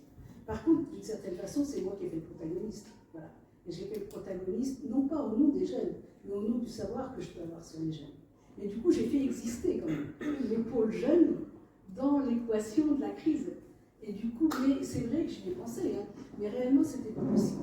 C'était pas possible parce que là, on se retrouvait dans le réel. Alors ça, c'est peut-être une dimension un peu plus théorique. C'est que traverser une crise comme ça, vous voyez bien que c'est aussi un processus de mentalisation. C'est-à-dire que c'est pas, on ne travaille pas que sur le réel explicite, on travaille d'abord sur ce qu'on pense du réel. Et c'est en ça que ça fait le processus.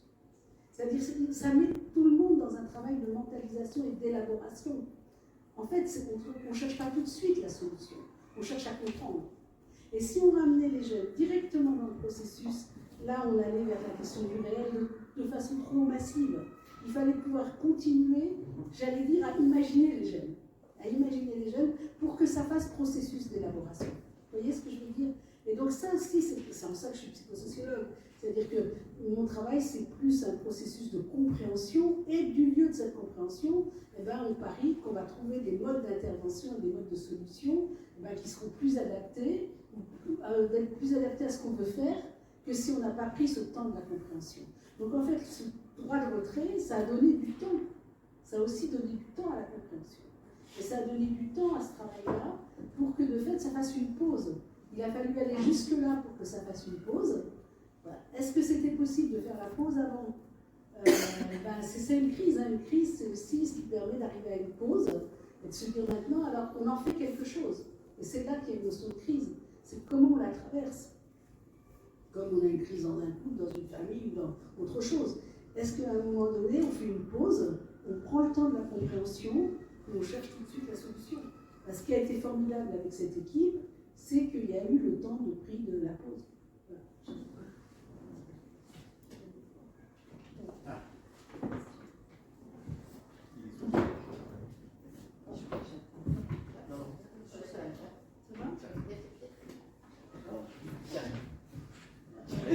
On est sur un problème technique. Je vais prendre l'autre.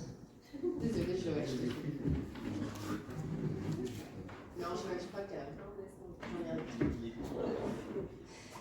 Ce qu'a dit Joël sur la crise, c'est très juste. Et juste pour finir, parce qu'on l'idée c'était qu'on garde un temps d'échange, donc je me donne 2 minutes chrono, mais j'ai lu un livre d'Edgar Morin sur la crise là récemment, et il commence en disant que aujourd'hui, quand on parle de crise, c'est souvent qu'on se trouve dans une situation d'incertitude où les choses s'emballent, nous échappent et où on ne sait plus vraiment sur quoi il faut intervenir. Et chez les Grecs, crisis, en fait, c'était le moment quand il y avait un malade où les symptômes devenaient suffisamment clairs pour faire un diagnostic. Et c'est marrant de voir comment on est passé finalement de la notion de crise, du diagnostic à l'incertitude. Et finalement, je pense que la recherche-intervention, elle nous a permis de refaire le chemin inverse vers la question justement du diagnostic et d'un diagnostic plus juste. Alors, vraiment en 1 minute, mais comme je pense que Joël l'a bien laissé sentir, on a beaucoup plus travaillé sur la question de l'ancrage territorial, sur ce que c'était que la médiathèque, sur ses modalités d'accueil, ses liens avec les partenaires, que sur la notion d'incivilité ou de violence. C'est pour ça que c'est pas un livre sur la violence ou sur l'incivilité, même si c'est le symptôme à partir duquel on a travaillé. Et c'est pour ça aussi qu'on revient avec Marion dans la deuxième partie de l'ouvrage sur ces questions qui ont été mises au travail, notamment la question du tiers-lieu, parce qu'on s'est rendu compte qu'il y avait un peu une injonction paradoxale, qui d'ailleurs le coupe beaucoup de ses origines. C'est pas ça à la base le concept, c'est presque l'inverse, c'est drôle, mais il y a cette injonction avec le tiers et la totalité. On est le tiers-lieu, mais on est aussi le lieu de travail, on est aussi comme à la maison, on est le lieu public et l'espace public. Alors normalement, c'est pas la même chose. Et la recherche, elle nous a permis de travailler justement à être tiers et à jouer notre rôle de seuil et d'articulation, de médiation. Donc finalement, à nous réappuyer sur notre métier et sur notre rôle de médiation pour aussi traverser la crise. Voilà, je laisse la parole à Marion. Et alors très rapidement, effectivement, dans les autres aspects qui ont été mis au travail, il y a eu la question des partenariats et comment, alors qu'on a cette injonction très forte aussi depuis quelques années, à toujours travailler en mode projet et être sur des partenariats de projet, de comment on peut faire un peu le pas de côté, sortir de ça et retravailler le partenariat de lien et qu'est-ce que ça peut apporter. La question du langage aussi, du langage commun, de la compréhension avec les autres services. Un exemple très bête, mais nous, bibliothécaires, quand on parle de la jeunesse, on est sur du 0-12 ans. Un service jeunesse, il est sur du 12-25 ans, si ce n'est plus. Donc, c'est essentiel de réussir à avoir un langage commun et se connaître. Et puis, j'en ai très brièvement parlé tout à l'heure, mais il y a la question de l'accueil inconditionnel, de la conflictualité aussi dans nos espaces et comment, en fait, ce conflit qu'on essaye de fuir ou d'éviter par tous les moyens est en fait aussi le reflet de la vie démocratique et est complètement inhérent à tout espace démocratique.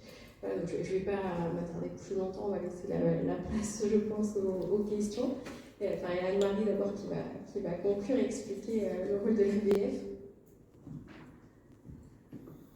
Oui, bonjour. Comme je t'ai présenté, je suis présidente du groupe Île-de-France. À l'époque du début de la recherche d'intervention, je n'étais pas en région parisienne, je suis arrivée en 2019. En 2019, j'ai participé très très brièvement à quelques réunions. Je suis de formation sociologue, donc j'ai été très heurtée sur mes bases par ce qui était dit en réunion et c'était très constructif en fait, de voir sortir de sa zone de confort. Je sais comment se passe une recherche, parfaitement, ça se passe peut-être plus comme ça.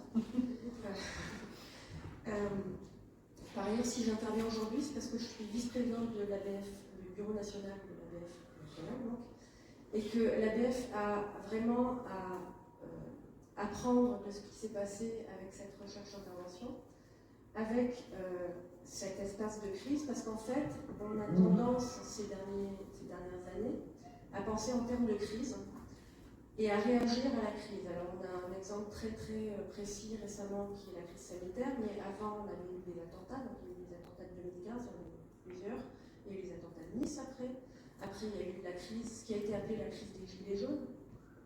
C'est très polysémique, donc en fait on ne sait pas trop à quoi ça correspond. Il y a eu cette crise sanitaire, il y a eu une guerre mondiale actuellement en Europe, avec des protagonistes qui sont quand même là.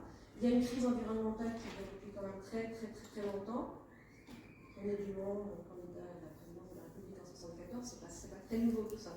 On est toujours en train d'essayer de réagir immédiatement à un espace de crise. Or, l'intérêt que montre cette recherche-intervention, c'est de ne pas réagir, mais d'essayer de penser différemment notre rôle dans l'espace, parce que les bibliothèques sont des instruments de politique publique, sont des instruments de territoire. On a tout intérêt à investir cette pensée qui ne pourrait être que politique, et on voit ce que ça peut donner. C'est-à-dire de positionner un équipement de proximité tel qu'une médiathèque dans un quartier en se disant ça va faire le job, ça va faire le boulot. C'est là qu'on a besoin, nous, d'être présents et de savoir ce pourquoi on est là, ce à quoi on peut servir. La médiathèque ou la bibliothèque doit être un espace poreux, ça doit être un espace qui est traversé par la ville et pas qui est un point une clé d'entrée ou de sortie. La politique publique, c'est aussi de penser la ville penser un établissement en termes architectural, penser l'établissement dans son quartier, penser l'établissement dans son environnement global urbain, avec transports. Les transports doivent être accompagnés. Penser les quartiers différemment. Enfin, il y a beaucoup de questions qui se posent dans ce type de... dans le fonctionnement d'une médiathèque, dans le positionnement d'une médiathèque dans un quartier ou dans une ville. Et là, l'ABF a vraiment envie et besoin de continuer à tirer des enseignements de cette expérience-là et d'autres, en se disant qu'on doit prendre le temps de penser les choses en dehors des situations de crise, même si la crise, effectivement, est le moment où le symptôme est évident. Mais en fait, les symptômes, c'est aussi nous qui les construisons. Donc on a tout intérêt à faire anticiper, et c'est ce qu'on va essayer de faire plus tard avec l'ABF, mais avec nous.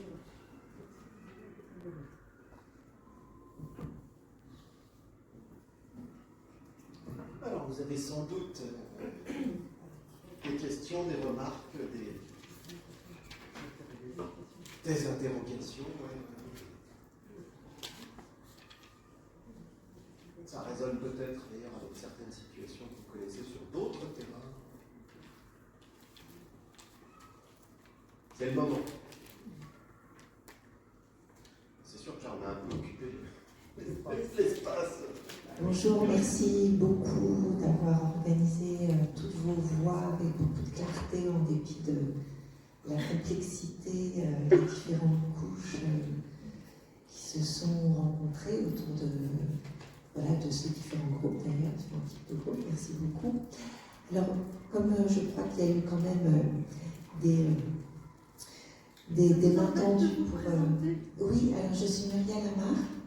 Je suis à la fois une ex-conservatrice de bibliothèque et je suis la maître de conférence en métier du livre. Et je voulais revenir sur justement ce que vous aviez évoqué, sur la communauté qui, au-delà des jeunes, et la question des jeunes aussi, dont vous avez dit qu'effectivement, il était très loin d'être homogène. Donc est-ce qu'on pourrait rentrer un tout petit peu plus dans le détail de ce qui, à votre avis, doit être entendu par ce public qui s'est agrégé à partir d'une situation dont on a vu qu'elle était construite ailleurs, jusqu'au moment où elle a été elle-même, je pense, prise en otage. Enfin, je pense que ça a été plus complexe, vraisemblablement, que, je veux dire, bibliothécaire face à des jeunes, quoi.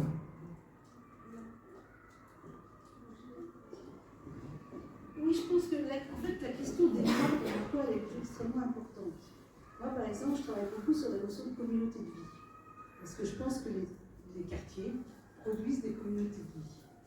Et là, je suis en train d'écrire un bouquin avec un collectif qui s'appelle Résistance active dans les quartiers populaires en temps de Covid.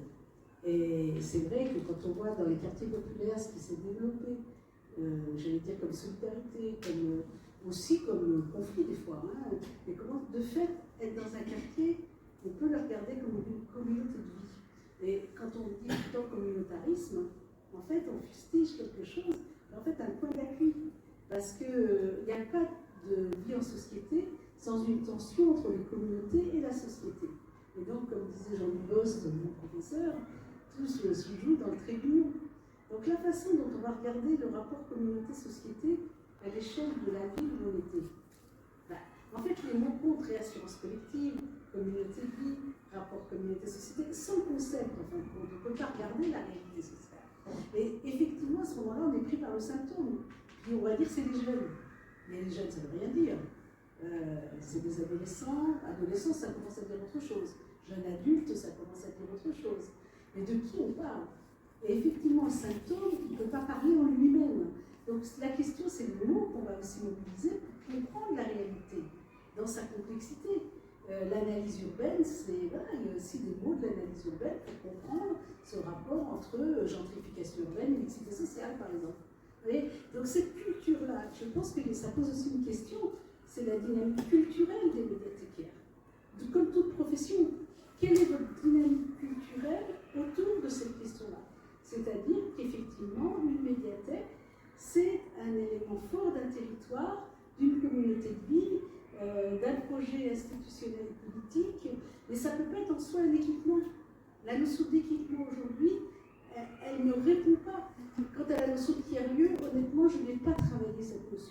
Donc je n'en dirai rien. Mais rien du tout parce que en fait, je ne suis pas rentrée dedans. Et ce n'est pas mon vocabulaire. Voilà, ça ne me fait pas travailler. Parce que je n'ai pas d'histoire avec ce vocabulaire-là. J'allais dire, je suis ni pour ni contre. Ça n'est pas intégré dans mon logiciel de pensée. Et c'était peut-être ça qui était intéressant d'ailleurs. C'est que justement, moi, je n'étais pas dans le même référentiel de pensée de la médiathèque. Pas du tout. Je ne connaissais même pas du tout les médiathèques. Enfin, un peu quand même, je vous exagère. Mais bien sûr que si. Mais j'allais dire, je n'avais pas la culture du champ des médiathèques. Mais pas du tout. Et c'est vrai que c'est ça qui est intéressant. Parce que par contre, moi j'ai la culture de la politique de la ville, j'ai la culture du développement social urbain, j'ai la culture de la sociologie urbaine. Donc, vous voyez, c'est aussi un rapport comme ça qui permet de se dire ça. Parce que sinon, le jeune, on ne peut pas l'essentialiser. Ça n'existe pas, le jeune essentialisé. Ce n'est qu'un essentialisme. Et si on veut trouver en fait des mobilités, si on veut trouver plus que des mobilités, c'est des circulations. Si on veut en fait traverser une crise, c'est refaire des circulations. Si on veut refaire des circulations, il ne faut surtout pas essentialiser, ni stéréotyper, c'est un ensemble. Hein. Mais le jour où effectivement le jeune est réduit aux stéréotypes essentialisés, on peut être pris dans la violence. Et c'est malheureusement beaucoup ce qu'on fait. Donc vous voyez, cette question des mots, cette question de la façon dont vous le pensez, la question de comment vous réouvrez les circulations, c'est d'abord désessentialiser et déstéréotyper. Parce que forcément, ces jeunes des quartiers populaires aujourd'hui sont pris dans l'angle du stéréotype et de l'essentialisation. Et de plus en plus dans le discours politique, au fur et à mesure de la montée de l'extrême droite. Donc il faut être clair, si on veut pouvoir continuer à vivre en démocratie, il faut des circulations. Donc il faut faire cet effort de penser. Voilà. Et effectivement, penser les jeunes, bien sûr, on peut penser les jeunes en eux-mêmes. Moi, j'allais dire, j'arrête pas d'écrire sur les jeunes, c'est pas moi qui dirais l'inverse sur les adolescents. Mais je pense que quand j'écris, là, je viens d'écrire un article pour une revue de psychanalyse atopique sur les dynamiques identitaires des adolescents et les réseaux sociaux. Et je pense que quand je pense aux adolescents, je ne pense jamais tout seul. Jamais. Pour moi, ils font partie de cette communauté. Voilà.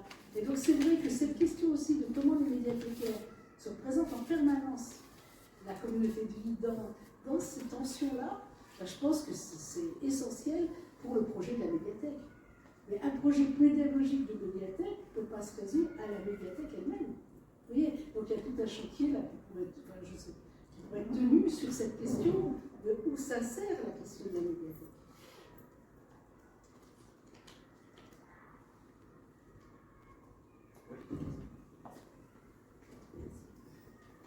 Bonjour, merci beaucoup pour votre contribution. Je suis très contente d'être ici. J'ai écouté avec tout le monde avec attention. Oui. Alors, moi je suis intéressée par le métier de bibliothécaire et les bibliothécaires, mais je ne viens pas de ce milieu-là. Enfin, j'ai une formation comme vous de sociologie et d'urbanisme en fait. Et j'ai une question particulièrement parce que voilà, quelque chose qui m'a interpellée par rapport à aujourd'hui. Enfin, ma question c'est aujourd'hui la bibliothèque ou la médiathèque dont vous avez parlé, comment est-ce qu'elle fonctionne. Mais moi c'est vraiment particulièrement sur en fonction de l'aménagement de son espace, est-ce qu'il y a eu des changements, des évolutions dans cet espace, parce que vous avez beaucoup parlé de la notion d'hospitalité, de seuil, vous avez parlé de l'escalier en colimaçon, etc. Mais est-ce qu'il y a eu des choses qui ont été pensées, nouvelles, après tous ces travaux On peut dire que la municipalité, elle a basculé, et que maintenant, il n'y a plus d'accès à la municipalité. Donc on ne sait pas. Enfin, moi, je ne crois pas qu'on sache précisément aujourd'hui au côté, parce que peut-être même que le projet de cette nouvelle municipalité, c'est de ne pas inclure tant que ça la médiathèque dans la même dynamique, j'allais dire, de mixité voulue. Donc en tout cas aujourd'hui, moi je crois que, en tout cas, je ne pense pas qu'on ait un regard précis sur ces questions-là. Ce qu'on peut dire sur la situation d'aujourd'hui, on n'y est plus. On est resté avec Marion un an après la réouverture des lieux. Ce qu'on peut en dire, c'est que la sérénité des lieux, elle est restée. Que maintenant, effectivement, il y a une nouvelle municipalité, donc il y a aussi un nouveau projet politique. Donc on ne peut pas faire le bilan de la continuité d'un certain nombre d'actions dont on a pu vous parler ou qui auraient été continue de la même manière. Il y a aussi eu un turnover de l'équipe important, il y a la moitié de l'équipe qui est partie. Alors on le savait, parce que quand on exerce son droit de retrait et qu'on appelle quelques collègues avant pour savoir comment ça se passe, ils le disent, on perd son équipe, la moitié de son équipe dans les 12 mois, parce que ça fait du passage à l'acte. Donc on ne peut pas faire le bilan actuel, c'est pas notre place. Et puis c'est pas nécessairement les mêmes personnes, c'est un autre projet. Et c'est voilà, donc c'est compliqué de répondre à cette question de la place qui est la nôtre aujourd'hui. Je pense que c'est pas notre rôle. Peut-être juste pour répondre sur la question du seuil et de l'architecture en elle-même, ça avait quand même permis à la ville, dans tout ce qui s'est passé, de se pencher vraiment sur cette question-là du préau.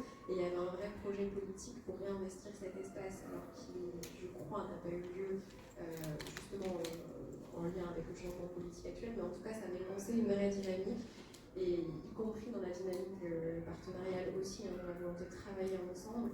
Nous, on est resté 1 an après effectivement la réouverture, mais on l'a bien vu y compris dans la gestion de la crise Covid pendant le premier confinement. La façon de travailler avec les partenaires était très différente après la réouverture.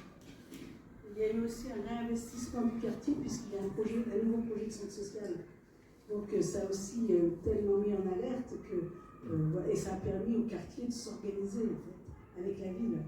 Donc à partir du moment où la lecture urbaine, sociologique urbaine, elle a été partagée, elle a permis de réouvrir la question de l'inclusion de ce quartier dans le territoire de la ville. Quoi. Et qu'on ne pouvait pas faire l'économie de l'inclure dans le territoire de la ville, d'où ce nouveau projet de centre social.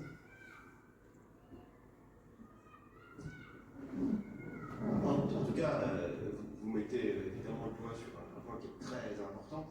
Pour que la bibliothèque devienne vraiment une infrastructure sociale du quartier, au sens de ce que Eric Klinenberg, le sociologue américain, travaille sur les bibliothèques comme infrastructure sociale, il y a à travailler sur le dispositif, sur le bâti en particulier, sur le seuil.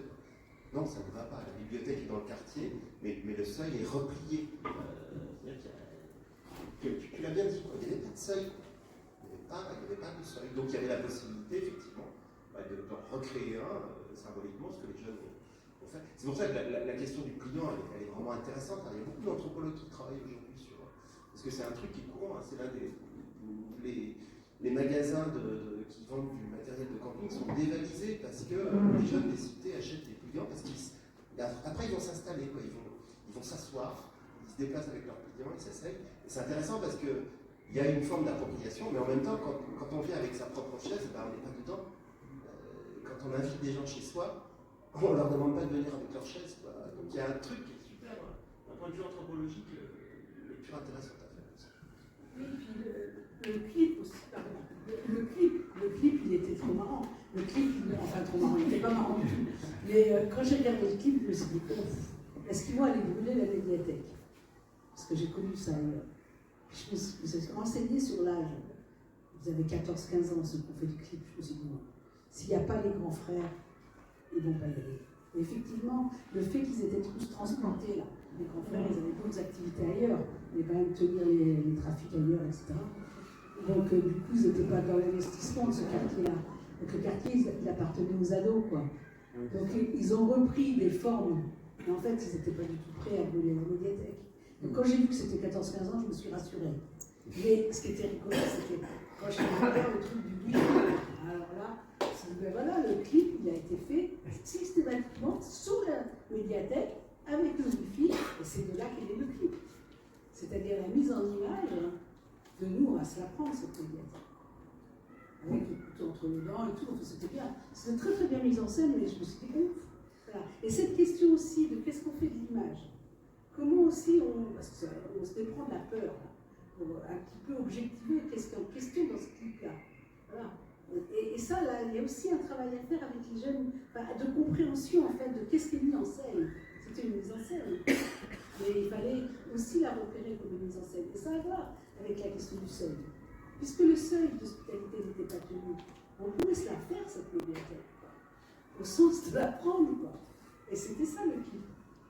Vous voyez,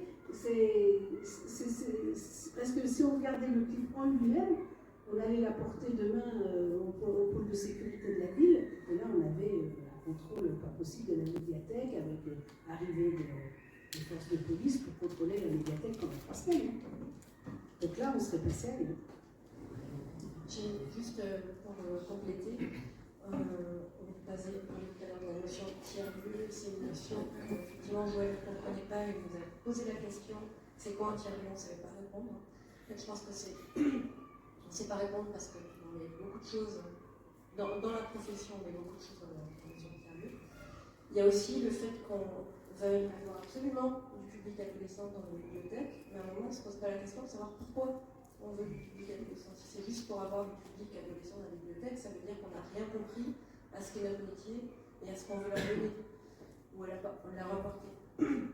Donc ces questions effectivement de seuil et si on entrevoit les établissements de bibliothèques ou de médiathèques comme les marches de l'Empire qui vont permettre d'aller un peu plus loin dans les quartiers populaires ou d'aller un peu plus loin dans la politique de la ville, ça veut dire qu'on n'a pas exactement saisi quel était notre rôle et qu'on a évité d'y réfléchir parce qu'on a des termes qui sont les termes qui sont maintenant devenus les termes tiers-lieu ou de faire venir du public. Si on ne sait pas pourquoi on fait ça, on n'a pas résolu la question, on a mal posé le problème et on n'est pas prêt de résoudre la question. Je sais, ça se trouve ça. Ouais. Non, ça marche pas. Ah, pas trop.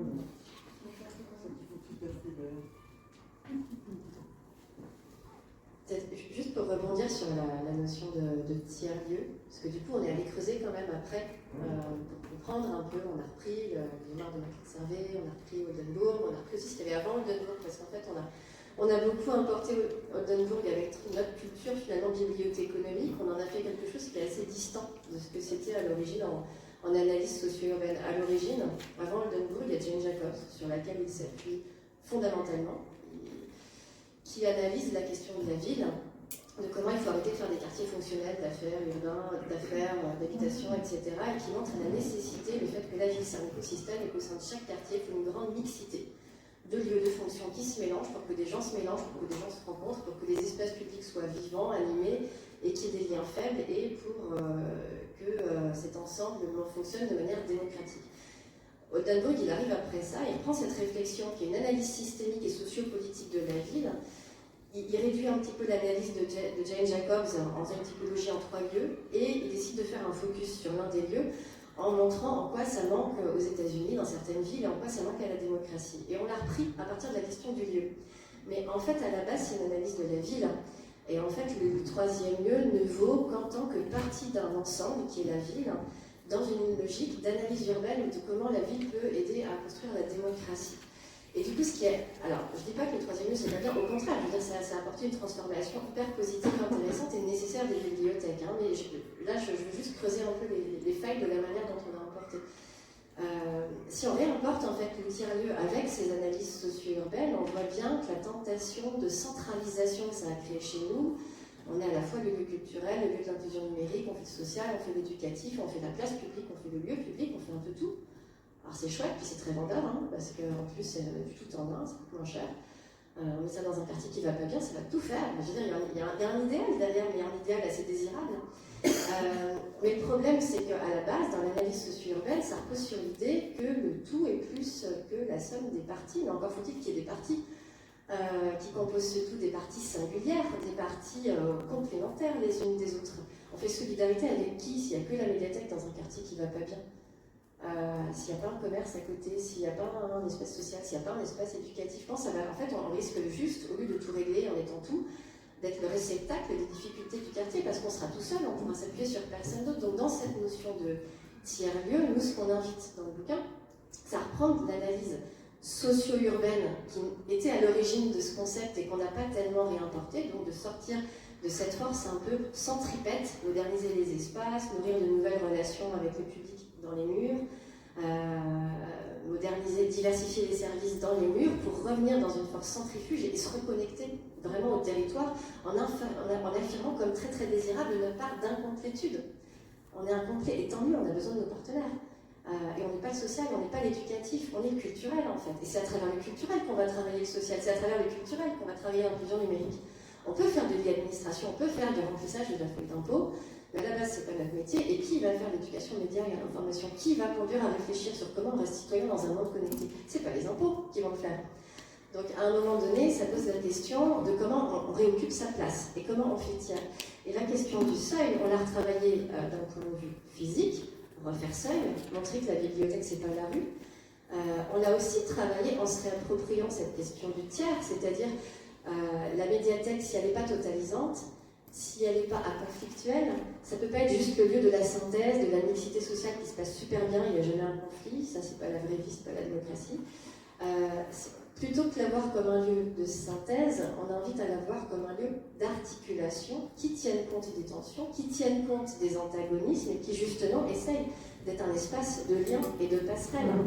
Et ça c'est notre démédiation, initialement qu'on connaît bien, on est là pour faire seuil, pour articuler entre quoi? Entre l'intime et le collectif, entre le passé, le patrimoine et le futur auquel on essaye de préparer, ou en tout cas vers lequel on essaye de faciliter la projection, entre l'ici, ce que je connais, l'identité, et puis l'altérité et l'ailleurs. On a ce rôle de passerelle, on a ce rôle de dire, et c'est ça être tiers. Enfin, c'est un petit peu la conclusion à laquelle on arrive à la fin du bouquin, se réapproprier le rôle du tiers et renoncer à cet idéal de totalisation qui est hyper désirable d'une certaine manière, mais qui rencontre quand même des écueils, en tout cas nous, auxquels on s'est heurté de manière très profonde. Moi, je pense que pour ça, très rapidement, il ne faut pas oublier que vous représentez un métier. Vous n'êtes pas enseignant, vous n'êtes pas éducateur, vous n'êtes pas animateur, vous êtes médiathèque. Et donc, vous représentez un métier. Et c'est vrai que quand on vient de l'extérieur, je peux vous dire qu'il y a une culture de métier chez vous. Je veux dire que... Et c'est pas n'importe quoi dans le champ social. Et vous représentez forcément quelque chose qui ne sera pas si simple pour des animateurs de quartier, qui ne sera pas si simple pour des élus de rue, parce que ça rejoue le rapport avec le savoir, ça rejoue le rapport avec la culture, ça rejoue le rapport avec le livre, voilà, et que c'est pas... Et le numérique est beaucoup du côté quand même de l'œuvre, de la culture. Donc là, je veux dire, dans un quartier populaire, vous représentez un enjeu complexe pour d'autres professions. Donc je pense que dans cette vision Pierre, il ne faut vraiment jamais oublier que vous avez une forme de définition. Il faut vous regarder de l'extérieur, quoi.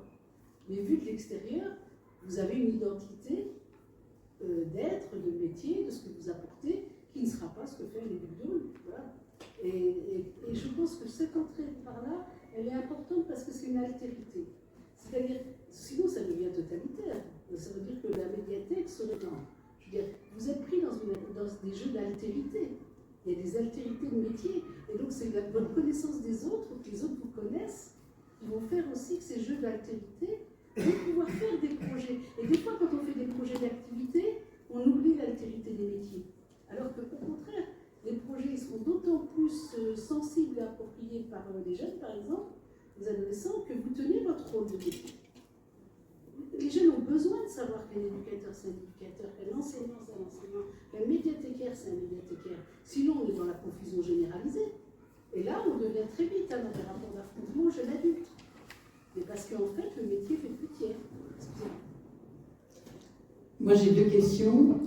Quel est le loupé dans la formation de bibliothécaire pour qu'on puisse assurer nos missions? Et la deuxième question est comment une équipe peut se remettre de telle violence et d'un tel échec pour ce que l'on croit?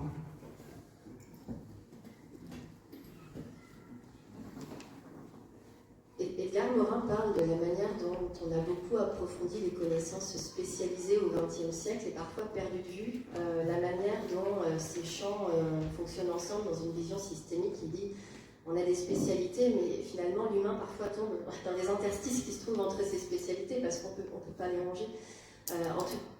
On ne va pas parler des loupés de la formation, mais on va parler de ce que cette recherche nous a appris et de ce qu'on a vu comme nous semblant intéressant, l'analyse systémique. Vraiment regarder l'ensemble, parce que souvent on se concentre sur le symptôme, on se perd dans le symptôme, en fait, alors qu'en fait le levier est ailleurs. Le regard de la psychosociologie, c'est extrêmement intéressant et riche pour nous. L'analyse urbaine, l'analyse territoriale, c'est vrai qu'on s'est rendu compte à quel point on manquait de cette culture urbaine et de cette culture aussi des jeunes des quartiers populaires. Et on ne travaille pas entre la relation de médiation, c'est pas entre des entités flottantes avec un médiateur qui ne serait pas situé ni institutionnellement ni socialement et puis un public. Enfin, forcément, c'est entre des gens qui sont situés, mais on a besoin de les connaître. Et c'est vrai que souvent les formations coupent, c'est-à-dire que vous allez avoir des formations pour gérer les jeunes un peu difficiles, concrètement. Il faut isoler les leaders, il faut parler à part, etc. Et puis à côté, on a des formations à la médiation littéraire, mais il n'y a rien, souvent, hein. Nous, on n'a rien trouvé à l'époque, finalement, qui permettait de faire le lien avec les deux. Comment on travaille la médiation entre des contenus situés et des publics situés, quoi. Ça nous semble une piste intéressante. Sur l'équipe. Et la deuxième question, comment on se remet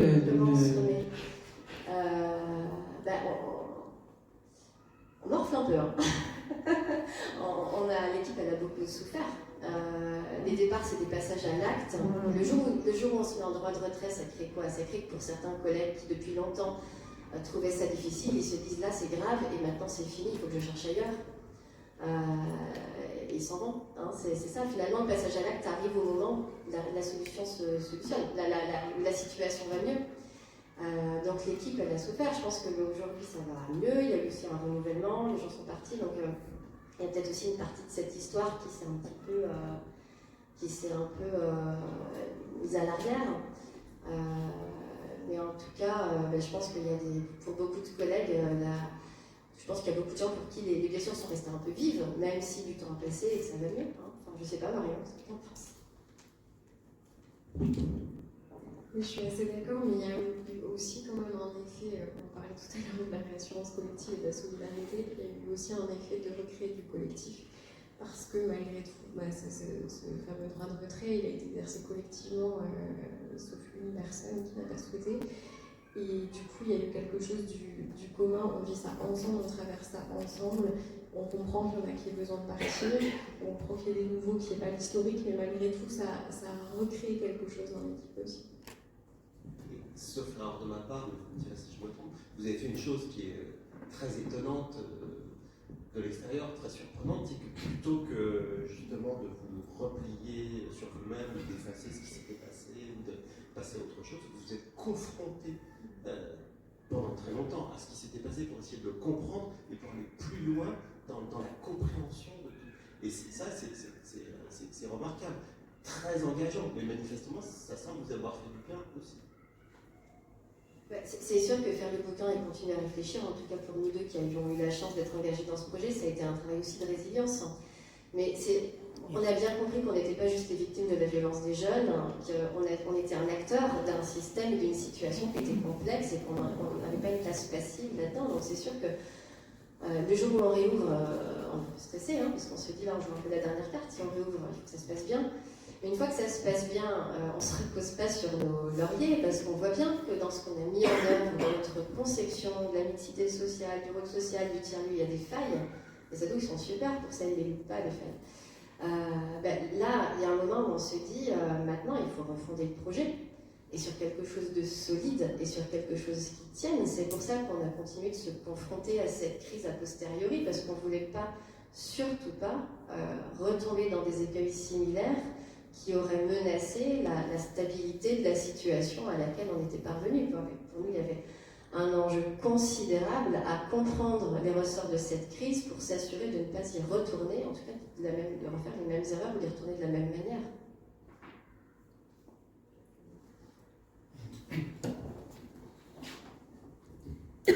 Bonjour à toutes et tous. Merci pour votre intervention. C'était très éclairant sur le diagnostic des raisons, des faisceaux de raisons qui ont conduit à cette situation de crise.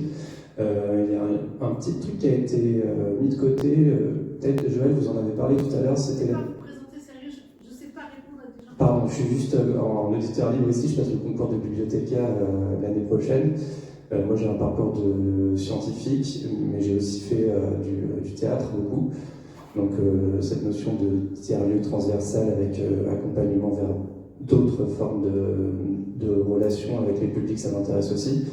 Là, sur la question de l'essentialisation des jeunes et de leur subjectivité, vous avez fait une remarque tout à l'heure sur le fait qu'on, peut-être professionnellement, on ne prenait pas assez en compte la subjectivité des jeunes. Est-ce qu'il n'y aurait pas une carte à jouer aussi sur le rapport de force qui se passe quand les jeunes ne trouvent pas de miroir dans le personnel? C'est-à-dire qu'ils considèrent la médiathèque et la bibliothèque et le pouvoir public comme une espèce de vitrine un peu bourgeoise, du coup qu'il faille conquérir. Et du coup, est-ce qu'il n'y a pas une carte à jouer sur la diversité des personnes qui travaillent en bibliothèque et qui offrent un autre regard sur ces métiers-là? Moi, je pense que c'est tout l'inverse qui s'est passé. C'est-à-dire qu'en fait, c'était tellement subjectif, tellement investi émotionnellement de tous les côtés, qu'en fait, il n'y avait plus la distance de la subjectivité. Je m'explique. C'est que quand tout devient très émotionnel, c'est ça aussi qui fait qu'en fait, on va faire des réponses sécuritaires. Parce que face à l'émotion qui nous submerge, on va chercher le truc pour arrêter ça. D'accord? C'est des fois ce qu'on appelle la violence d'ailleurs.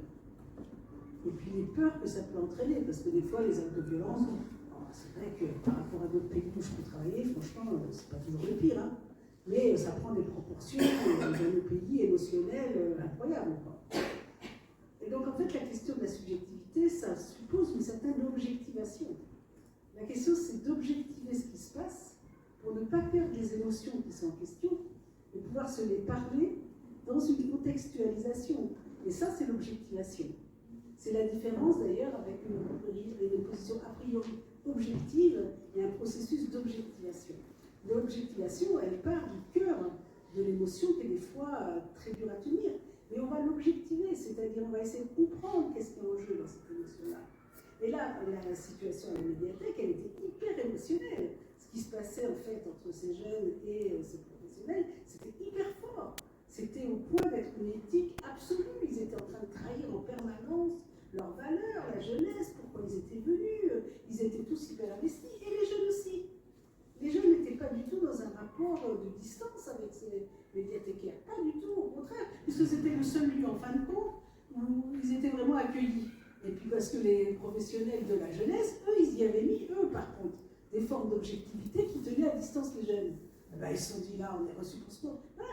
Et donc, en fait, c'est pour ça que l'intervention psychosociologique, elle a trouvé sa place, c'est qu'il y avait une demande d'objectivation. Si j'avais été avec des gens très à distance, où, j'allais dire, il y avait a priori une pensée rationnelle objective, mais j'aurais jamais pu traverser tout ça. Et c'est bien parce que c'est ça qui a été le travail. Donc, moi, je suis effectivement pour qu'il y ait dans les équipes des diversités de parcours, des diversités d'origine sociale, parce qu'il faut aussi que ça circule dans les équipes. Mais je peux vous dire que ce qui s'est passé pour cette médiathèque, c'est un hyper investissement. Mais vraiment, c'est l'inverse. Et ça aussi, c'est important de qualifier qu'est-ce qui se passe dans cette relation-là, parce que le parcours d'objectivation, par exemple, il n'est pas possible partout. Je veux dire, quand les choses elles sont très nouées dans une rationalité a priori construite, moi j'ai plus de mal à faire bosser des espaces hyper gestionnaires qu'un espace comme celui-là. Parce qu'avec des gens qui sont dans la rationalité de la gestion, en réel, je ne sais pas les attraper, et je les énerve beaucoup. Parce qu'évidemment, ça les assigne à un univers qu'ils ne veulent pas qu'il existe. Donc, je suis une très mauvaise psychosociologue dans le monde de la gestion. D'ailleurs, je n'y vais pas. Parce que je ne sais pas faire. Je ne peux pas faire. Il y a des psychosociologues qui savent le faire. Hein. Mais moi, je ne sais pas faire. Par contre, partir de la force émotionnelle, de là où ça peut péter, alors ça, c'est mon truc. J'aime bien ça. Et je sais me confronter. Vous voyez ? Et on a chacun des personnalités avec ça. Il y a peut-être des médiathèques avec lesquelles ça ne marcherait pas. Parce qu'elles ne seraient pas dans la même dynamique de confrontation. Là, elles étaient au cœur de la confrontation. Et aussi parce que c'était leur valeur. Elles venaient pour ça, quoi. Je dis elles parce qu'il y a beaucoup de femmes aussi, hein, dans cette affaire. Mais elles venaient pour ça. Et il y avait une sincérité des valeurs. S'il n'y avait pas une sincérité de l'engagement, mais jamais elles auraient pu faire ce chemin d'objectivation. Vous voyez ce que je veux dire ? Donc, d'un espace à l'autre, c'est pas exactement la même chose qu'il faut faire non plus. Pour répondre à la deuxième partie de votre question sur les parcours, en fait, quand on a ouvert avec l'équipe en place.